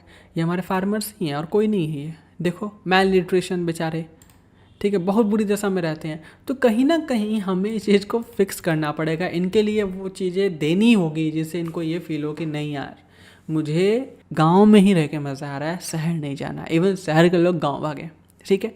आगे बात करते हैं बेटर कनेक्टिविटी देना, ठीक है, शहर को गांव से जोड़ना through the road, through the transportation, through the other means, ठीक है ना, ये सारी चीज़ें। क्रेडिट फैसिलिटी प्रोवाइड कराना, गांव में लोगों को इजीली लोन प्रोवाइड कराना। बैंक तो जाती नहीं गांव में, भाई ये पैसा वापस नहीं देंगे, गरीब है। अब वो बेचारा गांव का एक बंदा जो खेती करना चाहता था, उसके पास थोड़ा बहुत ज़मीन है जिसका यूज़ करके एटलीस्ट खेती इतना कर पाएगा जिससे अपना परिवार का पालन पोषण कर पाए और थोड़ा सा क्रॉप्स को सेल करके पैसा कमा पाए, वो तो नहीं कर पाएगा, उसके पास पैसा नहीं है। अगर वो गाँव के किसी लोगों के पास जाएगा तो वो उल्टे फुल्टे ब्याज दर पे उसको पैसा देंगे, उनका ज़मीन हथिया लेंगे, फिर तो वही साहूकारी सिस्टम हो जाएगा जो कि अंग्रेज़ों के ज़माने में हुआ करता था। तो ये चीज़ें काफ़ी ज़्यादा दिक्कत वाली है। तो उनको क्रेडिट फैसिलिटी प्रोवाइड कराया जा सके जिससे क्या हो सके, वो मनी लेंडर पे जो अपनी डिपेंडेंसी है वो कम कर पाए, और तो और उनको काफ़ी कम ब्याज दर पे क्या हो पाए, लोन भी मिल पाए। प्रमोट करना रूरल इंडस्ट्रीज़ को, रूरल में गांव वगैरह में जो होते हैं ना, वो रूरल जो इंडस्ट्रीज़ होते हैं उसको मतलब प्रमोट कर पाए। गांव में ही इंडस्ट्रीज लगाए, लोगों के पास वहीं पे रोज़गार इतना आ जाए कि उन्हें शहर धक्के खाने के लिए नहीं जाना पड़े। कोविड के टाइम आपको याद होगा कई सारे ऐसे जो लोग थे बिहार या फिर उत्तर प्रदेश या झारखंड के रहने वाले, जो कि दिल्ली मुंबई जैसे बड़े शहर में रहा करते थे, और अचानक से जब लॉकडाउन हो गया तो वो पैदल चल करके अपने गाँव गए थे, क्योंकि देश भर में ट्रेन जो थी बंद हो गई थी और उनके मकान मालिकों ने उनको घर से धक्के मार के बाहर निकाल दिया था। क्योंकि जब फैक्ट्रीज जब बंद हुई तो उनको सैलरी मिलना उनका बंद हो गया और वो मजबूर हो गए थे कि अपने रेंट के घर को छोड़ करके पैदल चल के 250, 500, 1000 किलोमीटर पैदल चल के अपने गांव में जाए। शर्म आनी चाहिए हम लोगों को कि हम लोगों ने वो दिन देखा है कोविड के टाइम में। कोविड बीता हुआ 2-3 साल ही हो रहा है भाई, ज़्यादा समय नहीं हुआ है, ठीक है। इस्टेब्लिश करना small scale industries for the processing agriculture produce such a dal mills, ठीक है, दाल जहाँ बनता है, कोल्ड स्टोरेज यूनिट, ठीक है, जो कि जनरेट करता है लोकल लोगों के लिए एम्प्लॉयमेंट। ओके, इन्वेस्ट करना एजुकेशन एंड हेल्थ केयर में। हम लोग गांव में ही अच्छे एजुकेशन सिस्टम बनाएं, अच्छे टीचर्स, हेल्थ केयर प्रोफेशनल जो हमारे डॉक्टर हैं और सपोर्ट स्टाफ्स को वहाँ पे अवेलेबल करवाएं, जिससे लोगों को अच्छे पढ़ाई के लिए, अच्छे हेल्थ केयर के लिए अपने गांव से बाहर ना जाना पड़े। लेकिन बोलते हैं ना कि शर्म आनी चाहिए हमारे गवर्नमेंट्स को कि हमारे अल्टीमेटली प्राइवेट सेक्टर ही मचा रही है। आज हम लोग ऑनलाइन देखते हैं, हमारे से जितने सारे बच्चे जितने भी पढ़ते फीडबैक देते हैं, बहुत बच्चे ऐसे होते हैं जो गांव में रहते हैं और वहाँ से वो पढ़ाई करते हैं। तो ऑनलाइन एजुकेशन एक ऐसी रिवॉल्यूशन लेकर के आया जहाँ पे गांव के बच्चे भी एक अच्छे टीचर से पढ़ पाते हैं। अभी मैं एक शहर में हूँ और यहाँ पे अच्छे टीचर मैं यहाँ अवेलेबल हूँ भाई, तो मेरे से बच्चे आगे पढ़ रहे हैं, कोई दिक्कत नहीं है। लेकिन सोचे गांव में बच्चा जहाँ पे टीचर ही नहीं है, वहाँ पे 2-3 क्लास तक की पढ़ाई मैक्सिमम हो पाती है या 5 क्लास तक की पढ़ाई हो पाती है, उनको 12 क्लास की पढ़ाई, हायर स्टडीज़ कैसे मिलेगा? तो ऑनलाइन एजुकेशन उनको कम प्राइस पे घर में रह करके अच्छी पढ़ाई दे सकता है। अगेन वहाँ पे प्राइवेट सेक्टर भी है, जियो, एयरटेल जैसे, जो ठीक है पैसे लेते हैं लेकिन हाँ इंटरनेट कनेक्शन तो मिल जाता है। उस शहर में जाकर के 20,000 रुपये पर मंथ का घर लेने से तो बेटर है। लेकिन हेल्थ केयर प्रोफेशनल की दशा वही है भाई साहब, गांव में भी आज भी अच्छी हेल्थ केयर सिस्टम नहीं चल के आई है। और तुम देखोगे गांव में कई लोग ना बेकार बोलते हैं ना, आलतू फालतू ओझा, जादूगर, इन सब के पीछे फिर दिमाग लगाते हैं, फिर अल्टीमेटली बहुत डेथ ऐसे होती हैं जो कि बोलते हैं मिस ट्रीटमेंट्स होता है। मतलब बीमारी कुछ और था, दवा कुछ और खिलाया गया, आदमी को कुछ ना कुछ दिक्कत और हुई, तीसरी बीमारी हो गई और बेचारा चल बसा। तो ये इश्यूज़ देखने को मिल मिलते हैं, ठीक है ना। एड्रेस करना shortage of teachers, doctor and nurses को इम्प्रूव कर सकता है हमारे गांव की जो लाइफ स्टैंडर्ड्स है वो, और एजुकेशन को हम लोग अवेलेबल करवाएं लोगों के लिए, हेल्थ केयर सर्विसेज को अवेलेबल करवाएं, क्योंकि हमारे देश में 99% लोग ऐसे हैं जिनके पास हेल्थ इंश्योरेंस नहीं है और उनको पता नहीं है। भाई साहब, हमको तो लगता है 80% ऐसे लोग हैं जिनको पता ही नहीं हेल्थ इंश्योरेंस नाम का भी कोई चीज़ होता है। वो इंश्योरेंस का मतलब बस एक ही चीज़ समझते हैं, लाइफ इंश्योरेंस, ठीक है। उसके अलावा उनको बेचारों को पता ही नहीं है, तो उनको हेल्थ इंश्योरेंस उनके पास नहीं है, तो गवर्नमेंट एटलीस्ट ऐसा हॉस्पिटल्स वगैरह तो प्रोवाइड करा, क्योंकि 18% जीएसटी तो भाई हर कोई दे रहा है ना।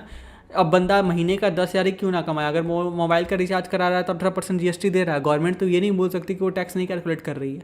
एक रोड पे बंदा भीख भी मांग रहा है, वो जाकर के एक पार्ले जी बिस्किट परचेस करता है तो उस पर भी जीएसटी लगता है। तो ये आप कहीं से नहीं कह सकते बिंग अ गवर्नमेंट्स, जो कि मैं गवर्नमेंट को क्रिटिसाइज करता हूँ इस चीज़ पे, कि भाई साहब आप ये नहीं कह सकते कि नहीं आपको टैक्स नहीं मिलता। आपको इतना पैसा मिलता है जिनका आप सही यूज़ करोगे ना तो बहुत लोगों को हेल्प मिल पाएगा। लेकिन अगेन इट्स अ ब्यूरोक्रेसी, हमारे पास बहुत ज़्यादा करप्शन है, हम लोग वोट बैंक को ज़्यादा प्रेफर करते हैं, तो बस चल रहा है। और एग्जाम्पल देख लो, इसका सबसे बड़ा शिकार बिहार है, ठीक है। बिहार उठाओ, अलग अलग, कभी पुल गिर रहा है, कभी रोडी चोरी हो जाया है, अलग अलग न्यूज आता है भाई साहब यहाँ का, ठीक है। Reason corruption. अगेन लोग भी वैसे माइंडसेट के हैं कि लोगों को कास्ट के नाम पे, रिलीजन के नाम पे वोट देना है, ना कि डेवलपमेंट के नाम पे देना है, ना कि काम के नाम पे देना है। तो ये एक बहुत बड़ा प्रॉब्लम है। आगे बात करते हैं प्रमोट करना है रीजनल डेवलपमेंट। लोगों को रीजनल डेवलपमेंट वहाँ पे प्रमोट कीजिए। आइडेंटिफाई करना है unique economic potential each reason, देखना कि भाई ये रीजन में ऐसा क्या है जिसको हम लोग बहुत ज़्यादा स्केल अप कर सकते हैं, ठीक है ना। जैसे कि देखो कि हिमाचल में सेब उगते हैं, तो भाई सेब की खेती इतनी लगवा दो कि भाई साहब बंदे वहाँ पे सेब ही सेब हो जाए, जिससे सेब को हम लोग बाहर ला के बेचे, जिससे वहाँ के जो फार्मर्स हैं उनको अच्छी खासी इनकम हो। मतलब कि एक रीजन की देखना है कि वहाँ पे क्या खासियत है, फिर उसका यूज़ करना है, ठीक है। सच एज अ टूरिज्म, कहीं पे टूरिज्म, जैसे मैं वाराणसी में हूँ, ठीक है ना, बनारस में हूँ, यहाँ पे टूरिज्म सबको पता है भाई, सब घाट है, गंगा है, ठीक है, महादेव का मंदिर है साक्षात, ठीक है। यहाँ पे बगल में जाओगे तो आपको सारनाथ मिलेगा, जहाँ पे गौतम बुद्ध का बहुत बड़ी वहाँ पे मतलब पिलग्रिम्स है, ठीक है। तो वहाँ पे टूरिज्म है, तो टूरिज्म को हम लोग एफर्ट देंगे। रीजनल क्राफ्ट है तो उसको हम लोग प्रेफर करेंगे, जैसे हमारे यहाँ बनारसी साड़ी हो गई, तो ये काफ़ी ज़्यादा पॉपुलर है। तो इन सब चीज़ों को हम लोग थोड़ा प्रमोट तो करें, प्रोवाइड करा है हम लोग नेसेसरी सपोर्ट, जो हमारे लोकल इकोनॉमिक जो लोग हैं वो उसमें काम कर पाए। जो हमारे बनारस में रहने वाले बुनकर से जो साड़ियों को बुनते हैं, उनकी बहुत बुरी दशा है। गवर्नमेंट उनको सपोर्ट करती है बट एक्चुअली सपोर्ट नहीं पहुंच पाता। बीच के जो इंटरमीडिएट जो दलाल होते हैं या बिजनेसमैन होते हैं वो सारी चीज़ों को खा जा रहे हैं। तो एक एटलीस्ट एक एंड लेवल लोगों तक पहुंच पाए, जिससे क्या हो सके कि उनको सपोर्ट मिलेगा, जिससे वो आगे ग्रो करेंगे और अल्टीमेटली फिर हमारा सोसाइटी ग्रो करना स्टार्ट करेगा, ठीक है। आगे बात करते हैं डेवलप करना इंडस्ट्रीज को, सर्विसेज को, जो outside the large urban centres होते हैं, can decentralise the economic activity and reduce the migration pressure. जिससे क्या होता है बेटा, हम लोग जब इंडस्ट्रीज लोकल लेवल पे लगता है हमारे गांव शहरों में, तो वहाँ पे क्या होता है कि हम लोग जो माइग्रेट वर्कर्स देखते हैं, जो कि अपने गांव को छोड़ के, अपने जो छोटे से जिले हैं उसको छोड़ करके कहीं बाहर किसी बड़े शहर में, किसी और राज्य में जाते हैं काम करने के लिए, उनकी थोड़ी पॉपुलेशन कम होगी। मतलब माइग्रेशन जो है, लोगों का बाहर अपना जगह को छोड़ के जाना, होम टाउन को छोड़ के जाना जो होता है वो कम होगा। जिससे क्या होगा, अल्टीमेटली जो शहर पे जो प्रेशर है वो भी कम हो जाएगा, क्योंकि शहर में लोगों की कैपेसिटी भी एक लिमिटेड तक है, वो आप ओवर क्राउड हो जाएगा, तो शहर में बहुत लोग हो जाएंगे, गांव में कम हो जाएंगे लोग। तो कहीं ना कहीं लोगों की जो पॉपुलेशन बैलेंस है वो भी बहुत ज़्यादा क्या होती है, ज़रूरी होता है। आगे बात करते हैं short term employment guarantee programmes लाया, जैसे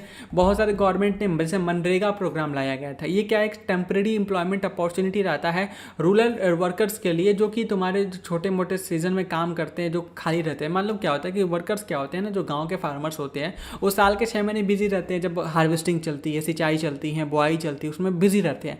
लेकिन बचे हुए साल के जो 6 महीने हैं वो खाली रहते हैं, उनके पास जॉब नहीं होता, जिससे वो पैसा कमा नहीं पाते हैं। तो उनके लिए मनरेगा जैसे मनरेगा जैसे प्रोग्राम्स लाए गए, जिसके अंदर उनको टेम्परेरी जॉब दिया जाता है, जिससे कि तू 6 महीना जो खाली बैठा है ना भाई, तू यहाँ पे आके काम कर ले, जिससे कुछ इनकम हो जाएगी और तुम्हारा काम भी चल जाएगा। फिर बचे हुए 6 महीने तुम ऑलरेडी बिजी हो, तो तुमको कोई दिक्कत होगा नहीं, ठीक है। पैसे भी आ जाएंगे, एग्रीकल्चर भी हो गया, तुम दोनों हाथ घी में वाली बात है, ठीक है। आगे बात करते हैं, ये फोकस करता है प्रोजेक्ट्स दैट जो इन्हांस करता है एग्रीकल्चर की प्रोडक्टिविटी को, इंफ्रास्ट्रक्चर को, जो कि स्कीम बहुत सारे लाया गया जो कि लॉन्ग टर्म में बेनिफिट्स देते हैं एक रूरल एम्प्लॉयमेंट को, ठीक है। आगे बात करते हैं सपोर्टिंग द ऑर्गेनाइज्ड सेक्टर। देखो हम लोग को क्या होगा, ऑर्गेनाइज्ड सेक्टर को भी सपोर्ट करना चाहिए, जो इंश्योर करते हैं लेबर लॉ को, ठीक है। जो हमारे लेबर लॉ को मतलब क्या होता है, हमारे जो लेबर्स होते हैं उनका ना एक्सप्लॉयटेशन बहुत ज़्यादा होता है, उनको पैसे कम दे करके ज़्यादा उनसे काम लिया जाता है। तो उसके लिए हमारे देश में लेबर लॉ बनाया गया, जिससे क्या, जिसके तहत ये बेसिकली इसमें प्रोविज़न क्या लिखा है, मोटा मोटी मैं बता देता हूँ आपको, कि वहाँ पर कोई भी बंदा किसी लेबर को अपने यहाँ जॉब पर रखता है या फिर किसी को आप जॉब पर रखते हैं, ठीक है ना, लेबर इन द सेंस मजदूरी नहीं, बेसिकली कोई भी बंदा जिसको आप जॉब पर रख रहे हो, उससे आप एक लिमिटेड टाइम तक ही काम करवा पाओगे, एक लेजिटिमेट काम कर पाओगे, उसको इंसान की तरह ही बेसिकली आपको ट्रीट करना होगा। ऐसा नहीं है कि उसको मशीन की तरह पकड़ के एकदम निचोड़ दिए, ऐसा काम नहीं कर सकते। तो लेबर लॉ बहुत ज़्यादा इंपॉर्टेंट है, जो रेगुलेट करता है ऑर्गेनाइज सेक्टर्स को, ये प्रोवाइड कराता है workers with the job security, regular wages उनको प्रोवाइड कराता है, बेनिफिट देता है such as the leave, provident fund जैसे चीज़ें हो गए, ग्रेच्युटी जैसी चीज़ें होती हैं वो आपको प्रोवाइड कराई जाती है। आगे बात करते हैं, ये स्ट्रेंथ करता है इन्फोर्समेंट मैकेनिज्म को, जो कि प्रोटेक्ट करता है वर्कर की राइट्स को और इंप्रूव करता है वर्किंग कंडीशंस को। ऐसे KGF मूवी देखा होगा तो आपको पता होगा, वहाँ पे क्या होता है, वर्कर का एक्सप्लॉयटेशन ही तो होता है, वहाँ पे बहुत बुरी कंडीशन में उनको रखी जाती है, उनसे काम करवाया जाता है और उनको मार दिया जाता है। तो कहीं ना कहीं लेबर लॉ समझ लो एक तरीके से उन्हीं टाइप के लोगों को सिक्योर करने के लिए आया, वैसे लेबर को ही सिक्योर करने के लिए आया जहाँ पे उनके साथ कोई भी गलत ना कर पाए, उनकी जो राइट्स है उसका हनन ना कर पाए। ओके, आगे बात करते हैं हम लोग एम्पावरिंग द अनऑर्गेनाइज सेक्टर। देखो ये इंप्लीमेंट करता है पॉलिसीज जो कि फॉर्मुलेट करता है, रेगुलेट करता है इनफॉर्मल सेक्टर्स को, ठीक है, जो इंप्रूव करता है जॉब सिक्योरिटीज़ को, वर्किंग कंडीशंस को वर्कर के लिए, कहाँ पे, अनऑर्गेनाइज सेक्टर में। ये प्रोवाइड कराता है स्किल, ठीक है, स्किल इंडिया जैसे प्रोग्राम्स हमारे देश में आए हुए हैं जो कि ट्रेनिंग वगैरह प्रोवाइड कराता है, जहाँ पे लोग क्या करते हैं, कुछ कुछ स्किल सीखते हैं और उसके साथ वो इनफॉर्मल ऑक्यूपेशंस में लग जाते हैं, खुद का छोटा मोटा बिजनेस स्टार्ट कर दिया, ठीक है ना। तो इस तरीके से क्या होता है, लोग अपने छोटे लेवल पर भी काम करना चालू कर देते हैं। आगे बात करते हैं how to protect the worker in the unorganised sector. अब सवाल ये उठता है कि अनऑर्गेनाइज सेक्टर में आप अपने वर्कर्स को कैसे सपोर्ट करोगे, कैसे उनको प्रोटेक्ट कर सकते हो। तो चलिए इस बात को समझते हैं। The organised sector comprising job in the formal enterprises. यहाँ पे बेसिकली क्या होता है, आप फॉर्मल इंटरप्राइजेस में जॉब करते हो, जो कंसिडर करता है desirable due to the stability, regular wages and benefits. However, the expansion of the organized sector employment has been slow। धीरे धीरे क्या हो गया, इसका एक्सपेंशन क्या हो रहा है, स्लो होता जा रहा है, जो कि लीड करता है many organised sector enterprises operating the informally. बहुत सारे जो ऑर्गेनाइज सेक्टर है वो इनफॉर्मली कई बार क्या होते हैं, रेगुलेट करते हैं, खुद काम करते हैं, जिससे वो टैक्स को चोरी कर पाए, लेबर लॉ से बच पाए, ठीक है ना। This trend pushes the many workers into the unorganised sector. जिससे क्या होता है, बहुत सारे जो वर्कर्स होते हैं वो ऑर्गेनाइज सेक्टर में जाते हैं, where they face the exploitation, low wages, ठीक है, उनको कम वेजेस मिलता है, जॉब इनसिक्योरिटीज हो जाती है और लैक ऑफ बेनिफिट्स। एग्जांपल लेते हैं, या चलो इसमें एग्जांपल दिया है इसको समझते हैं। Okay, since 1990s there has been a significant loss of job. Organised sector में बहुत ज़्यादा लॉस का, जॉब का लॉस हुआ है, लोगों को नौकरी से निकाल दी गई है, ठीक है, जो कि फोर्स करता है मेनी वर्कर्स को to seek the employment in the unorganised sector. जिससे क्या होता है, मजबूरन लोग क्या होते हैं, जाकर के अनऑर्गेनाइज सेक्टर में काम करना शुरू कर देते हैं। मतलब यहाँ पे अर्निंग, पैसा कमाना बहुत ज़्यादा कठिन होता है। Consequently there is the pressing need of protect the support the vulnerable workers in the unorganised sector. और ये काफ़ी ज़्यादा ज़रूरी भी है कि लोगों को सपोर्ट करे, जिससे नहीं तो ये वर्कर्स के साथ बहुत गलत हो सकता है। In the rural areas the unorganised sector comprising the landless agriculture labours हो जाते हैं, स्मॉल मार्जिनल फार्मर्स हो जाते हैं, स्केयर क्रॉपर्स हो जाते हैं, आर्टिस्ट हो जाते हैं। ये जो लोग होते हैं ये अनऑर्गेनाइज सेक्टर से आते हैं, ठीक है ना। बेसिकली इनका कोई स्पेसिफिकली काम नहीं होता। छोटे मोटे आर्टिस्ट हो गए, क्लबर्स हो जाते हैं, फार्मर्स हो जाते हैं, लेबर्स हो जाते हैं, ये बेचारे कोई ऑर्गेनाइज, इनका कोई परमानेंट जॉब तो होता नहीं है, तो ये अनऑर्गेनाइजली काम करते, कहीं पे कुछ दिन काम किया, कहीं पे कुछ दिन काम किया। तो इनका जो राइट्स है इसको सपोर्ट करना बहुत ज़्यादा ज़रूरी हो जाता है। Around the 80% of the rural house hold in India fall into the small and marginal farmer category. देखोगे लगभग 80% जो हमारे रूरल जो हाउस होल्ड्स हैं ना हमारे इंडिया में, वो तुम्हारे small and marginal farmer category के अंदर क्या होते हैं, फॉल करते हैं। This farmers require support through the timely access to seeds. इनको भाई ज़रूरत है समय पे इनको बीज मिले, एग्रीकल्चर इनपुट्स मिल जाए, क्रेडिट मिल जाए, मतलब उधार पे पैसा मिले, स्टोरेज फैसिलिटीज़ मिल जाए जहाँ पे अपने क्रॉप्स को क्या कर पाए, सेव करके रख पाए, मार्केटिंग आउटलेट्स चाहिए जहाँ पे वो अपने प्रोडक्ट्स को वो सेल कर पाए। तो कहीं ना कहीं ये सारी चीज़ें ज़रूरी है। इन द अर्बन एरियाज देखोगे unorganised sectors included the workers in the small scale industries. इसमें देखो अगर अर्बन सेक्टर में देखोगे तो बेटा देखो रूरल में तुमको ये लोग हो गए, marginal farmers, labours, agriculture labours हो जाते हैं, आर्टिस्ट हो जाते हैं, स्केयर क्रॉपर्स हो जाते हैं, ये सारे तुम्हारे आ जाते हैं रूरल एरिया में। लेकिन अर्बन एरिया में ऑर्गेनाइज सेक्टर में कौन कौन से लोग आते हैं, तो यहाँ पे तुमको कैजुअल लेबर्स मिल जाते हैं जो कि कुछ दिन इधर काम किया, कुछ दिन उधर काम किया। जैसे देखोगे आपने गली मोहल्ले के चौराहे पे देखोगे सुबह सुबह बहुत सारे लोग ना गांव वगैरह से आके खड़े रहते हैं या फिर गली के खड़े रहते हैं लोग, ठीक है। अब वो क्या करते हैं, उन लोग जिनको घर में अपने कुछ वैसे पेंट करवाना है, मतलब थोड़ी दीवार टूट गई उसको रिपेयरिंग करवानी है, तो उनको लेकर के चल जाते हैं, बोलते हैं कि चलो मेरे यहाँ काम कर लो, फिर उस दिन का पैसा उनको दे दिया जाता है। तो ये अनऑर्गेनाइज सेक्टर में आते हैं, इनको कैजुअल लेबर बोलते हैं, ठीक है। इसमें रिक्शा वाले वगैरह भी आ जाते हैं, ठीक है। ट्रेड ट्रांसपोर्ट वाले आ जाते हैं, स्ट्रीट वेंडर्स आ जाते हैं जो आपके आइसक्रीम वगैरह घूम घूम के बेचते हैं, सब्जी फल वगैरह बेचते हैं, ये सारे आते हैं। ये इंगेज होते हैं इनफॉर्मल ऑक्यूपेशन से, जैसे कि रैग पिकिंग हो जाता है तुम्हारा, ठीक है ना। गवर्नमेंट सपोर्ट करता है essential for the small scale industries को, जो प्रोक्योर करते हैं रॉ मटेरियल्स को, मार्केट करते हैं उनके आउटपुट्स को। कैजुअल जो वर्कर होते हैं रूरल या फिर अर्बन एरिया में, इनको प्रोटेक्शन और सपोर्ट की हमेशा जरूरत होती है। आगे बात करते हैं एडिशनली, ध्यान देना, the significant portion of the workers from the schedule caste, जो हमारे SC कैटेगरी के लोग होते हैं, ट्राइब्स होते हैं, बैकवर्ड कम्युनिटीज़ के जो लोग होते हैं, ये इंप्लॉयड है ज़्यादातर अनऑर्गेनाइज सेक्टर में, ठीक है ना। क्योंकि बहुत ज़्यादा कम डेवलप्ड है बेचारे, बहुत ज़्यादा एजुकेशनल क्वालिफिकेशन उनके पास नहीं होती है, बहुत ज़्यादा इकोनॉमिकली साउंड नहीं होते, इनके पास फाइनेंशियल पैसा इतना ज़्यादा नहीं होता है कि बहुत ज़्यादा ये आगे की तरफ मतलब फॉर्मल सेक्टर्स की तरफ बढ़ पाएँ।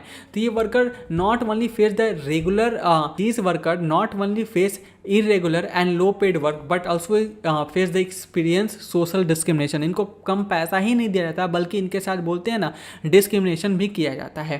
तो इनके साथ ये अलग प्रॉब्लम निकल के आती है। Protection and support for the unorganised sector workers are crucial for the both economic and social development. इनका प्रोटेक्शन और सपोर्ट जरूरी है हमारे इकोनॉमिक और सोशल डेवलपमेंट दोनों चीज़ के लिए। Measures such as the enforcing the labour law, और इसके लिए मेजर्स क्या लिया गया है, तो लेबर लॉ बनाया गया हमारे देश में, जो प्रोवाइड कर रहा था सोशल सिक्योरिटी बेनिफिट, फैसिलिटेट करता है access to the credit and markets, और एड्रेस करता है social discrimination are essential to improve the social discrimination are essential to improve the livelihood and well being of the vulnerable workers in the unorganised sectors. मतलब जो discrimination वगैरह आता है, इन problem को resolve करना बहुत ज़्यादा जरूरी है, जिससे वो क्या हो पाए, अनऑर्गेनाइज सेक्टर में भी बोलते हैं बेचारे शांति से काम कर पाए। आगे बात करते हैं sectors in the terms of ownership and public and private. ध्यान देना, इकोनॉमिक एक्टिविटी कैन ऑल्सो भी classified based on the own assets, ठीक है ना, and responsible for the service delivery. देखो इकोनॉमिक एक्टिविटी को हम लोग क्लासीफाई कर सकते हैं, आप खुद का एसेट लगा के बिजनेस करते हो या फिर आप सर्विस डिलीवरी करते हो, आप वो भी इकोनॉमिक एक्टिविटीज़ में आ जाएगा। जैसे यहाँ पे मैंने आपको अभी समझाया था, कहाँ गया, यहाँ पे मैंने बताया था ना कि बिजनेस हो गया। बिजनेस में क्या करते हो आप, बेसिकली अपने पैसे को लगाते हो, अपने एसेट्स को लगाते हो, फिर आप बिजनेस करते हो, ठीक है। लेकिन वहीं बात करते हैं सर्विसेज में, सर्विसेज में आप किसी और के प्रोडक्ट को सर्विस देते हो, बस अपना स्किल का यूज करते हो, ठीक है ना, सर्विसेज में, और आपका काम हो जाता है, ठीक है। तो एक हम लोग बेसिकली इसको अगर हम लोग मोटा मोटी कन्वर्ट करें तो एक हो जाएगा हमारा बिजनेस, ओके, और दूसरा होता है हमारा सर्विसेज, ठीक है, ओके। आगे बात करते हैं, in the public sector government own most assets and provide the services, while the private sector assets are and services are owned by the private individuals and companies। मतलब क्या होता है, गवर्नमेंट सेक्टर्स में जैसे तुम देखो गवर्नमेंट सरकारी नौकरी वगैरह लेना होता है, तो वहाँ पे जो एसेट्स होती है, जो मेन चीज़ें जो होती है वो गवर्नमेंट ओन करती हैं और सर्विसेज को भी वही हैंडल करती हैं। लेकिन वहीं प्राइवेट सेक्टर में जाओगे तो प्राइवेट जो इंडिविजुअल्स होते हैं, जैसे रिलायंस में देख लो मुकेश अंबानी या फिर उनके जो स्टेक होल्डर्स जो बड़े बड़े लोग हैं वो आ जाते हैं, अडानी देख लो, ठीक है। तो ये सारे क्या होता है, प्राइवेट सेक्टर्स में आते हैं, जो कि प्राइवेट इंडिविजुअल चीज़ों को क्या करते हैं, कंट्रोल कर रहे होते हैं। Example of the public sector include the railway आ जाता है बेटा, पोस्ट ऑफिस आ जाता है, ठीक है ना। वहीं देख लोगे तुम प्राइवेट सेक्टर में तो टाटा आयरन हो जाता है, स्टील हो जाता है, Tata iron and steel company हो गया तुम्हारा, रिलायंस हो जाता है, ठीक है ना। ये सारे प्राइवेट सेक्टर के एग्जाम्पल हो जाते हैं। प्राइवेट सेक्टर एक मोटिवेटेड होते हैं भाई प्रॉफिट से, मतलब ये प्रॉफिट के लिए काम करते हैं। लेकिन पब्लिक सेक्टर जो होता है इनका फोकस होता है सोशल वेलफेयर, पब्लिक को देखो, पब्लिक के बारे में सोचो, उनके लिए बेनिफिट में काम करो, उसके थ्रू रेवेन्यू को जनरेट करो, ठीक है। इसलिए देखो कई बार ना जो गवर्नमेंट, जैसे रेलवे देखो ना, रेलवे जो हमारा है वो लॉस में चलती है भाई, हर साल लॉस बुक करती है, अभी पता नहीं करेंटली, बट हाँ बुक करती है ये लॉस। BSNL नाम तो सुना ही होगा, BSNL वहाँ पे भी अपनी नेटवर्क सर्विसेज को प्रोवाइड कराती है, जहाँ पे जियो एयरटेल जैसी कंपनी बोलती है कि नहीं यार हम यहाँ पे नहीं प्रोवाइड कराएंगे। जैसे लद्दाख जैसे एरिया हो गया, अरुणाचल प्रदेश हो गया, जहाँ पे एकदम पीक एरिया, जहाँ पे कोई कंपनी नहीं चाहती अपनी सर्विसेज को प्रोवाइड कराए, बिकॉज उनको लगता है कि यहाँ की पॉपुलेशन बहुत ज़्यादा कम है और यहाँ से हम लोग उतना रेवेन्यू ही जनरेट नहीं कर पाएंगे, जिससे हमारी जो मेंटेनेंस है पूरी नेटवर्किंग का, पूरा यहाँ पे टावर वगैरह लगाने का, वो सारे रिकवर हो पाएंगे, राइट। तो वहाँ पे भी BSNL अपनी सर्विसेज को प्रोवाइड कराती है, ये सोचे बिना कि भाई साहब यहाँ पे हमारा प्रॉफिट होगा या लॉस होगा, इस चीज़ से उसको कोई फ़र्क नहीं पड़ता है।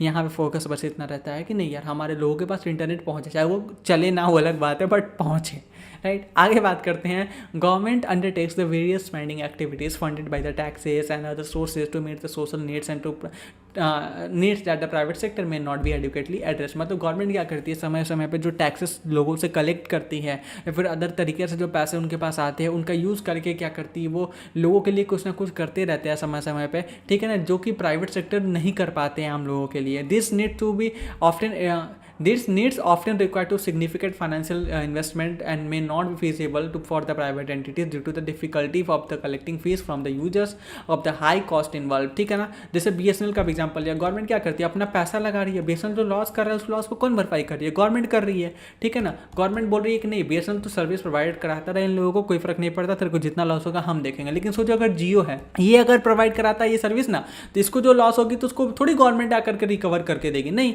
इनको तो रिलायंस के थ्रू ही चलाना पड़ेगा। तो भाई साहब ये तो डूब जाएंगे ना, इसके चक्कर में रिलायंस भी डूब जाएगा। तो एक तरीके से, और रिलायंस कोई टैक्स वगैरह तो वसूल करेगा नहीं, वो तो बेचारा प्रोडक्ट एंड सर्विसेज बेच रहा है अपना, उसके थ्रू ही पैसा कमा रहा है, गवर्नमेंट तो टैक्स से कमा रही है। तो कहीं ना कहीं गवर्नमेंट इसको जिसको बोलती है कि नहीं हम कमा भी रहे हैं तो लगाएंगे भी। बेसिकली गवर्नमेंट क्या करती है, जनता से लेकर के जनता को देना ही का काम करती है। लेकिन हाँ, उसके बीच में बहुत सारे करप्ट लोग होते हैं जो कि मजे ले लेते हैं, अलग बात है। जैसे रोड बना देना, ब्रिज बना देना, रेलवे सिस्टम बनाना, डैम बना देना, ठीक है, इलेक्ट्रिसिटी जनरेशन बनाना, इरिगेशन सिस्टम डेवलप करके देना, ठीक है, डैम्स वगैरह बना देना, ये सब बताया मैंने, कनाल बना देना। गवर्नमेंट बियर करती है बर्डन ऑफ दिस कॉस्ट, इत्यादि जो खर्चे होते हैं गवर्नमेंट सहती है और इंश्योर करती है कि हमारे लोगों तक जो एसेंशियल सर्विसेज है वो पहुँच पाए। आगे बात करते हैं, गवर्नमेंट सपोर्ट करती है सर्टेन एक्टिविटी जो प्राइवेट सेक्टर नहीं कर पाते हैं विदाउट द इनकरेजमेंट, ठीक है ना। For the instance selling the electricity cost of the generation could rise the production, जितने में इलेक्ट्रिसिटी प्रोड्यूस होती है उतने ही में गवर्नमेंट भेज देती है। हम लोग को जनरली 5 रुपये पर यूनिट पे बिजली मिलता है, क्यों मिलता है, क्योंकि गवर्नमेंट 5 रुपये में बनाती है, 5 का भेज देती है, उससे तुम्हें प्रॉफिट नहीं कमाती है वो गवर्नमेंट, ठीक है ना, जो कि लीड करता है closure up particularly among the small scale units, ठीक है। In the such cases government intervene the supply electricity of affordable rates, share parts of this cost. Similarly, the government purchase the crop from the farmers at the fair price. Government क्या करती है, farmer से बोलते हैं ना कि गेहूं चावल ये सब भी परचेज करती है और फिर उसके बाद स्टोर करती है और सेल कर देती है सब्सिडाइज्ड रेट पे कंज्यूमर को, जो कि सपोर्ट करता है फार्मर और कंज्यूमर को। जैसे एक बात बताते हैं, शायद जो फार्मर होता है ना, जो गाँव में फार्मर, अभी कुछ दिन पहले फार्मर का प्रोटेस्ट भी हुआ था MSP को लेकर के, आई थिंक तुम्हें पता होगा, नहीं पता होगा, कोविड के पहले 2020 में हो रहा था, ठीक है। तो फार्मर जो है ना, हमारे स्पेलिंग गलत हो गया फार्मर का, रुको, जो फार्मर्स होते हैं ना, चलो जो भी है, फार्मर्स क्या करते हैं, गवर्नमेंट को चावल बेचते हैं, चावल लेट से 20 रुपये किलो बेच रहे हैं और गेहूं हो सकता है 15 रुपये किलो बेच रहे हैं। तो गवर्नमेंट क्या करेगी, इनसे खरीद लेके, जिससे इन्हें प्रॉफिट हो जाए, क्योंकि फार्मर जो गवर्नमेंट है फार्मर का सोचेगी भाई, तो क्या करेगी, फार्मर से परचेज कर लेगी, जिससे क्या हो, बेचारा फार्मर का भी प्रोडक्ट बिक जाए, जिससे फार्मर को क्या हो जाए, प्रॉफिट हो जाए, ठीक है, फार्मर्स को क्या हो जाए, प्रॉफिट हो जाए। बाद में गवर्नमेंट क्या करेगी, जो हमारे यहाँ BPL जो लोग हैं ना, बिलो पॉवर्टी लाइन, जो बहुत ही ज़्यादा गरीब है, पुअर कैटेगरी के जो लोग आते हैं ना, उनको क्या करेगी, यही सेम गेहूं को, यही सेम चावल को 2 रुपये और 3 रुपये पर केजी के हिसाब से बेच देगी। मतलब यहाँ पर 17 रुपये का लॉस करती है गवर्नमेंट और यहाँ पे 12 रुपये पर केजी का लॉस करती है। ये एस्टिमेटेड प्राइस है, ठीक है, मेरे को एक्जैक्टली नहीं पता है, ठीक है, तो ध्यान देना, मैंने 20 और 15 लिया, अराउंड 20-25 ऐसे ही रेट चलता है। तो यहाँ पे गवर्नमेंट को भयंकर लॉस होता है। तो गवर्नमेंट ये इसको कैसे रिकवर करती है, जो लोगों से टैक्स लेके रखता है या फिर वेरियस मीन से जो गवर्नमेंट अर्न करती है ना, वो क्या करता है, गवर्नमेंट इसमें यूज़ कर लेती है। अब लोग सोचेंगे सर टैक्स के अलावा गवर्नमेंट किस किस तरीके से पैसा कमाती है, तो देखो, गवर्नमेंट टैक्स से पैसा कमाती है, दूसरा बहुत सारे फाइन जो पेनल्टी लगते हैं उनसे कमाती है, तीसरा गवर्नमेंट के कुछ बिजनेसेस भी होते हैं उससे कमाती है, ठीक है। तो कुछ बेसिकली गवर्नमेंट क्या करती है, बिजनेस करती है, उससे कमाती है। बिजनेस क्या, जैसे स्पेक्ट्रिंग बेचना, यहाँ पे क्या होता है, बेसिकली बिडिंग्स में क्या होता है, कई बार गवर्नमेंट ना चीज़ों को बेचती है, लाइसेंस के थ्रू लाइसेंस बेचती है, उससे कमाती है। फिर बहुत सारे ड्यूटीज़ लगाती है समय समय पर, ड्यूटीज़ मतलब इम्पोर्ट ड्यूटी, एक्सपोर्ट ड्यूटीज़, तो उनसे कमाती है गवर्नमेंट। तो बहुत सारे तरीके हैं जिससे गवर्नमेंट कमाती है, ठीक है। लैंड टैक्सेस हो गया, टैक्स में तो जैसे इनकम टैक्स हो जाता है तुम्हारा, ओके, GST हो गया तुम्हारा, ठीक है। उसके बाद तुम कह सकते हैं हाउस टैक्स हो जाता है, ओके, हाउस टैक्स हो जाता है, फिर म्यूनसिपल टैक्स हो जाते हैं। तो ऐसे वेरियस टैक्सेस हैं जिसके थ्रू गवर्नमेंट क्या करती है, अर्न कर रही होती है, ठीक है, आगे बात करते हैं हम लोग। Moreover there are essential activities that are primary responsible for the government such as the providing the health and educational facilities all for all the citizens. ठीक है ना, यहाँ पे प्राइमरी रिस्पॉन्सिबिलिटी होती है गवर्नमेंट की कि भाई सब हेल्थ और एजुकेशन हमारे जो सिटीजन्स हैं वहाँ तक पहुँच पाए और इंश्योर किया जा सके उनके पास क्वालिटी एजुकेशन हो, स्पेशली एलिमेंट्री लेवल, मतलब एक क्लास 1 से लेकर के 6 के जो नर्सरी से मतलब क्लास 6 तक के जो होते हैं उनको एलिमेंट्री लेवल बोलते हैं। तो वहाँ तक की जो एजुकेशन अच्छे क्वालिटी से मिल पाई, इसी वजह से हमारे यहाँ देखोगे गवर्नमेंट स्कूल का कॉन्सेप्ट है। ठीक है ना, लेकिन हाउएवर आप सबको पता है गवर्नमेंट स्कूल कितनी अच्छी होती है। अगर गवर्नमेंट स्कूल इतनी अच्छी होती तो तुम शायद गवर्नमेंट स्कूल में नहीं मतलब तुम शायद गवर्नमेंट स्कूल में ही पढ़ते, किसी प्राइवेट स्कूल में नहीं पढ़ते। बस मोस्ट प्राइवेटली 99% जो स्टूडेंट्स हैं वो प्राइवेट स्कूल में पढ़ते हैं। अगेन वहाँ पे केंद्रीय विद्यालय, नवोदय विद्यालय, इन सबको थोड़ा सा हटा के मैं बात करूँ तो आगे बात करते हैं। ये एड्रेस करते हैं हेल्थ केयर नीड्स को जो क्रिटिकल होता है, गवर्नमेंट की ड्यूटी होती है इसको इंश्योर करना। इंडिया हमेशा से फेस करता आया है चैलेंज, जैसे हाई लिटरेसी रेट्स होते हैं ना, challenges faces such as high illiteracy rate. Illiteracy मतलब यहाँ पे मैक्सिमम जो लोग पढ़े लिखे नहीं, जो लिख पढ़ नहीं सकते, इलिटरेसी उसको बोलते हैं। ठीक है, malnutrition necessitating the government's intervention in this area. इसी वजह से गवर्नमेंट इन सब चीज़ों को लेकर ज़्यादा थोड़ा सशक्त रहती है और चुनाव में हमारा इसका मुद्दा भी बनता है बहुत ज़्यादा। तो government must address the issues like access to the safe drinking water, साफ पीने का पानी लोगों को मिल पाए। ठीक है ना, घर मिल पाए लोगों को, खाना मिल पाए सस्ते दाम पे, specially most descriptive regions of the country, जहाँ पे खास करके लोगों की बहुत बुरी स्थिति, जैसे उड़ीसा हो गया, बिहार हो गया, वेस्ट बंगाल हो गया, झारखंड हो गया, झारखंड के कुछ पर्टिकुलर एरिया हो जाते हैं, वहाँ की बात हो रही है। जो एलोकेट किया जा सके increase spending in this area, जिससे गवर्नमेंट क्या करती है इन सब एरिया में अपना जो खर्चे हैं उसको ज़्यादा करती है, जिससे लोगों की जो लाइफ स्टाइल है उसको हम लोग रीस्टोर कर पाएँ। अब यहाँ पे आता है लेट्स रिकॉल। इसमें कुछ क्वेश्चंस पूछे गए हैं, बेसिकली इस टेबल को आपको फिल करना है। ठीक है, इन कंक्लूजन क्या है, प्रॉब्लम यहाँ पे क्या दिख रही है, ये आपको मैं होमवर्क देता हूँ ना, इसे आपको क्या करना है, सॉल्व करना है, अच्छे से लिखना है। लिखने के बाद मुझे इंस्टाग्राम पे टैग कीजिए। कुछ इंपॉर्टेंट क्वेश्चंस मैं इसको टेलीग्राम चैनल पर शेयर कर दूंगा इस चैप्टर से, जो मुझे लगता है इंपॉर्टेंट है। अगेन इस क्वेश्चन पे ही स्टक मत रह जाना, अदर क्वेश्चंस भी जरूर करना। PYQ सॉल्व कीजिए, लिंक दिया गया है डिस्क्रिप्शन बॉक्स में, जाकर वहाँ से परचेस कर लीजिए, बहुत ही रिलेवेंट रेट पे है। जो मुझे लगा अच्छे अच्छे बुक्स हो सकते हैं आपके लिए, मैंने उन सब के लिंक आपको दे रखा है, आपको बहुत ज़्यादा काम आएगा वो। ठीक है, अगर आपको वीडियो पसंद आए वीडियो को लाइक कीजिए, दोस्तों के साथ शेयर कीजिए, क्योंकि ये इंपॉर्टेंट है। तुम क्लास 10 में हो, तुम्हारे दोस्त भी क्लास 10 में है, ये बात मुझे पता है, तो तुम उनके साथ शेयर करोगे तो यार मेरा भी भला हो जाएगा। और तुम बदले में मुझे फीडबैक के तौर पे कमेंट में बता सकते हो कि मैंने कैसा पढ़ाया, आपको क्या इंप्रूवमेंट चाहिए, या अच्छा पढ़ाया तो अच्छा भी अच्छे बातें लिख सकते हैं, मुझे अच्छा लगेगा पढ़ के। बिकॉज आपकी लाइक, आपकी शेयर, आपकी कमेंट और आपका सब्सक्राइब करना मेरे लिए बहुत ज़्यादा इंपॉर्टेंट रोल प्ले करता है। आपके लिए शायद हो सकता है कि कमेंट ही तो है या लाइक ही तो है, लेकिन मेरे लिए एक्चुअली मेरा फीडबैक है, मेरा रिवॉर्ड है, जो मैंने 2 घंटा इस लेक्चर पे गला घिसा है अपना। अगेन आपको लगता है ये 2 घंटे का लेक्चर तो नहीं है, बट नहीं, ऐसा नहीं है।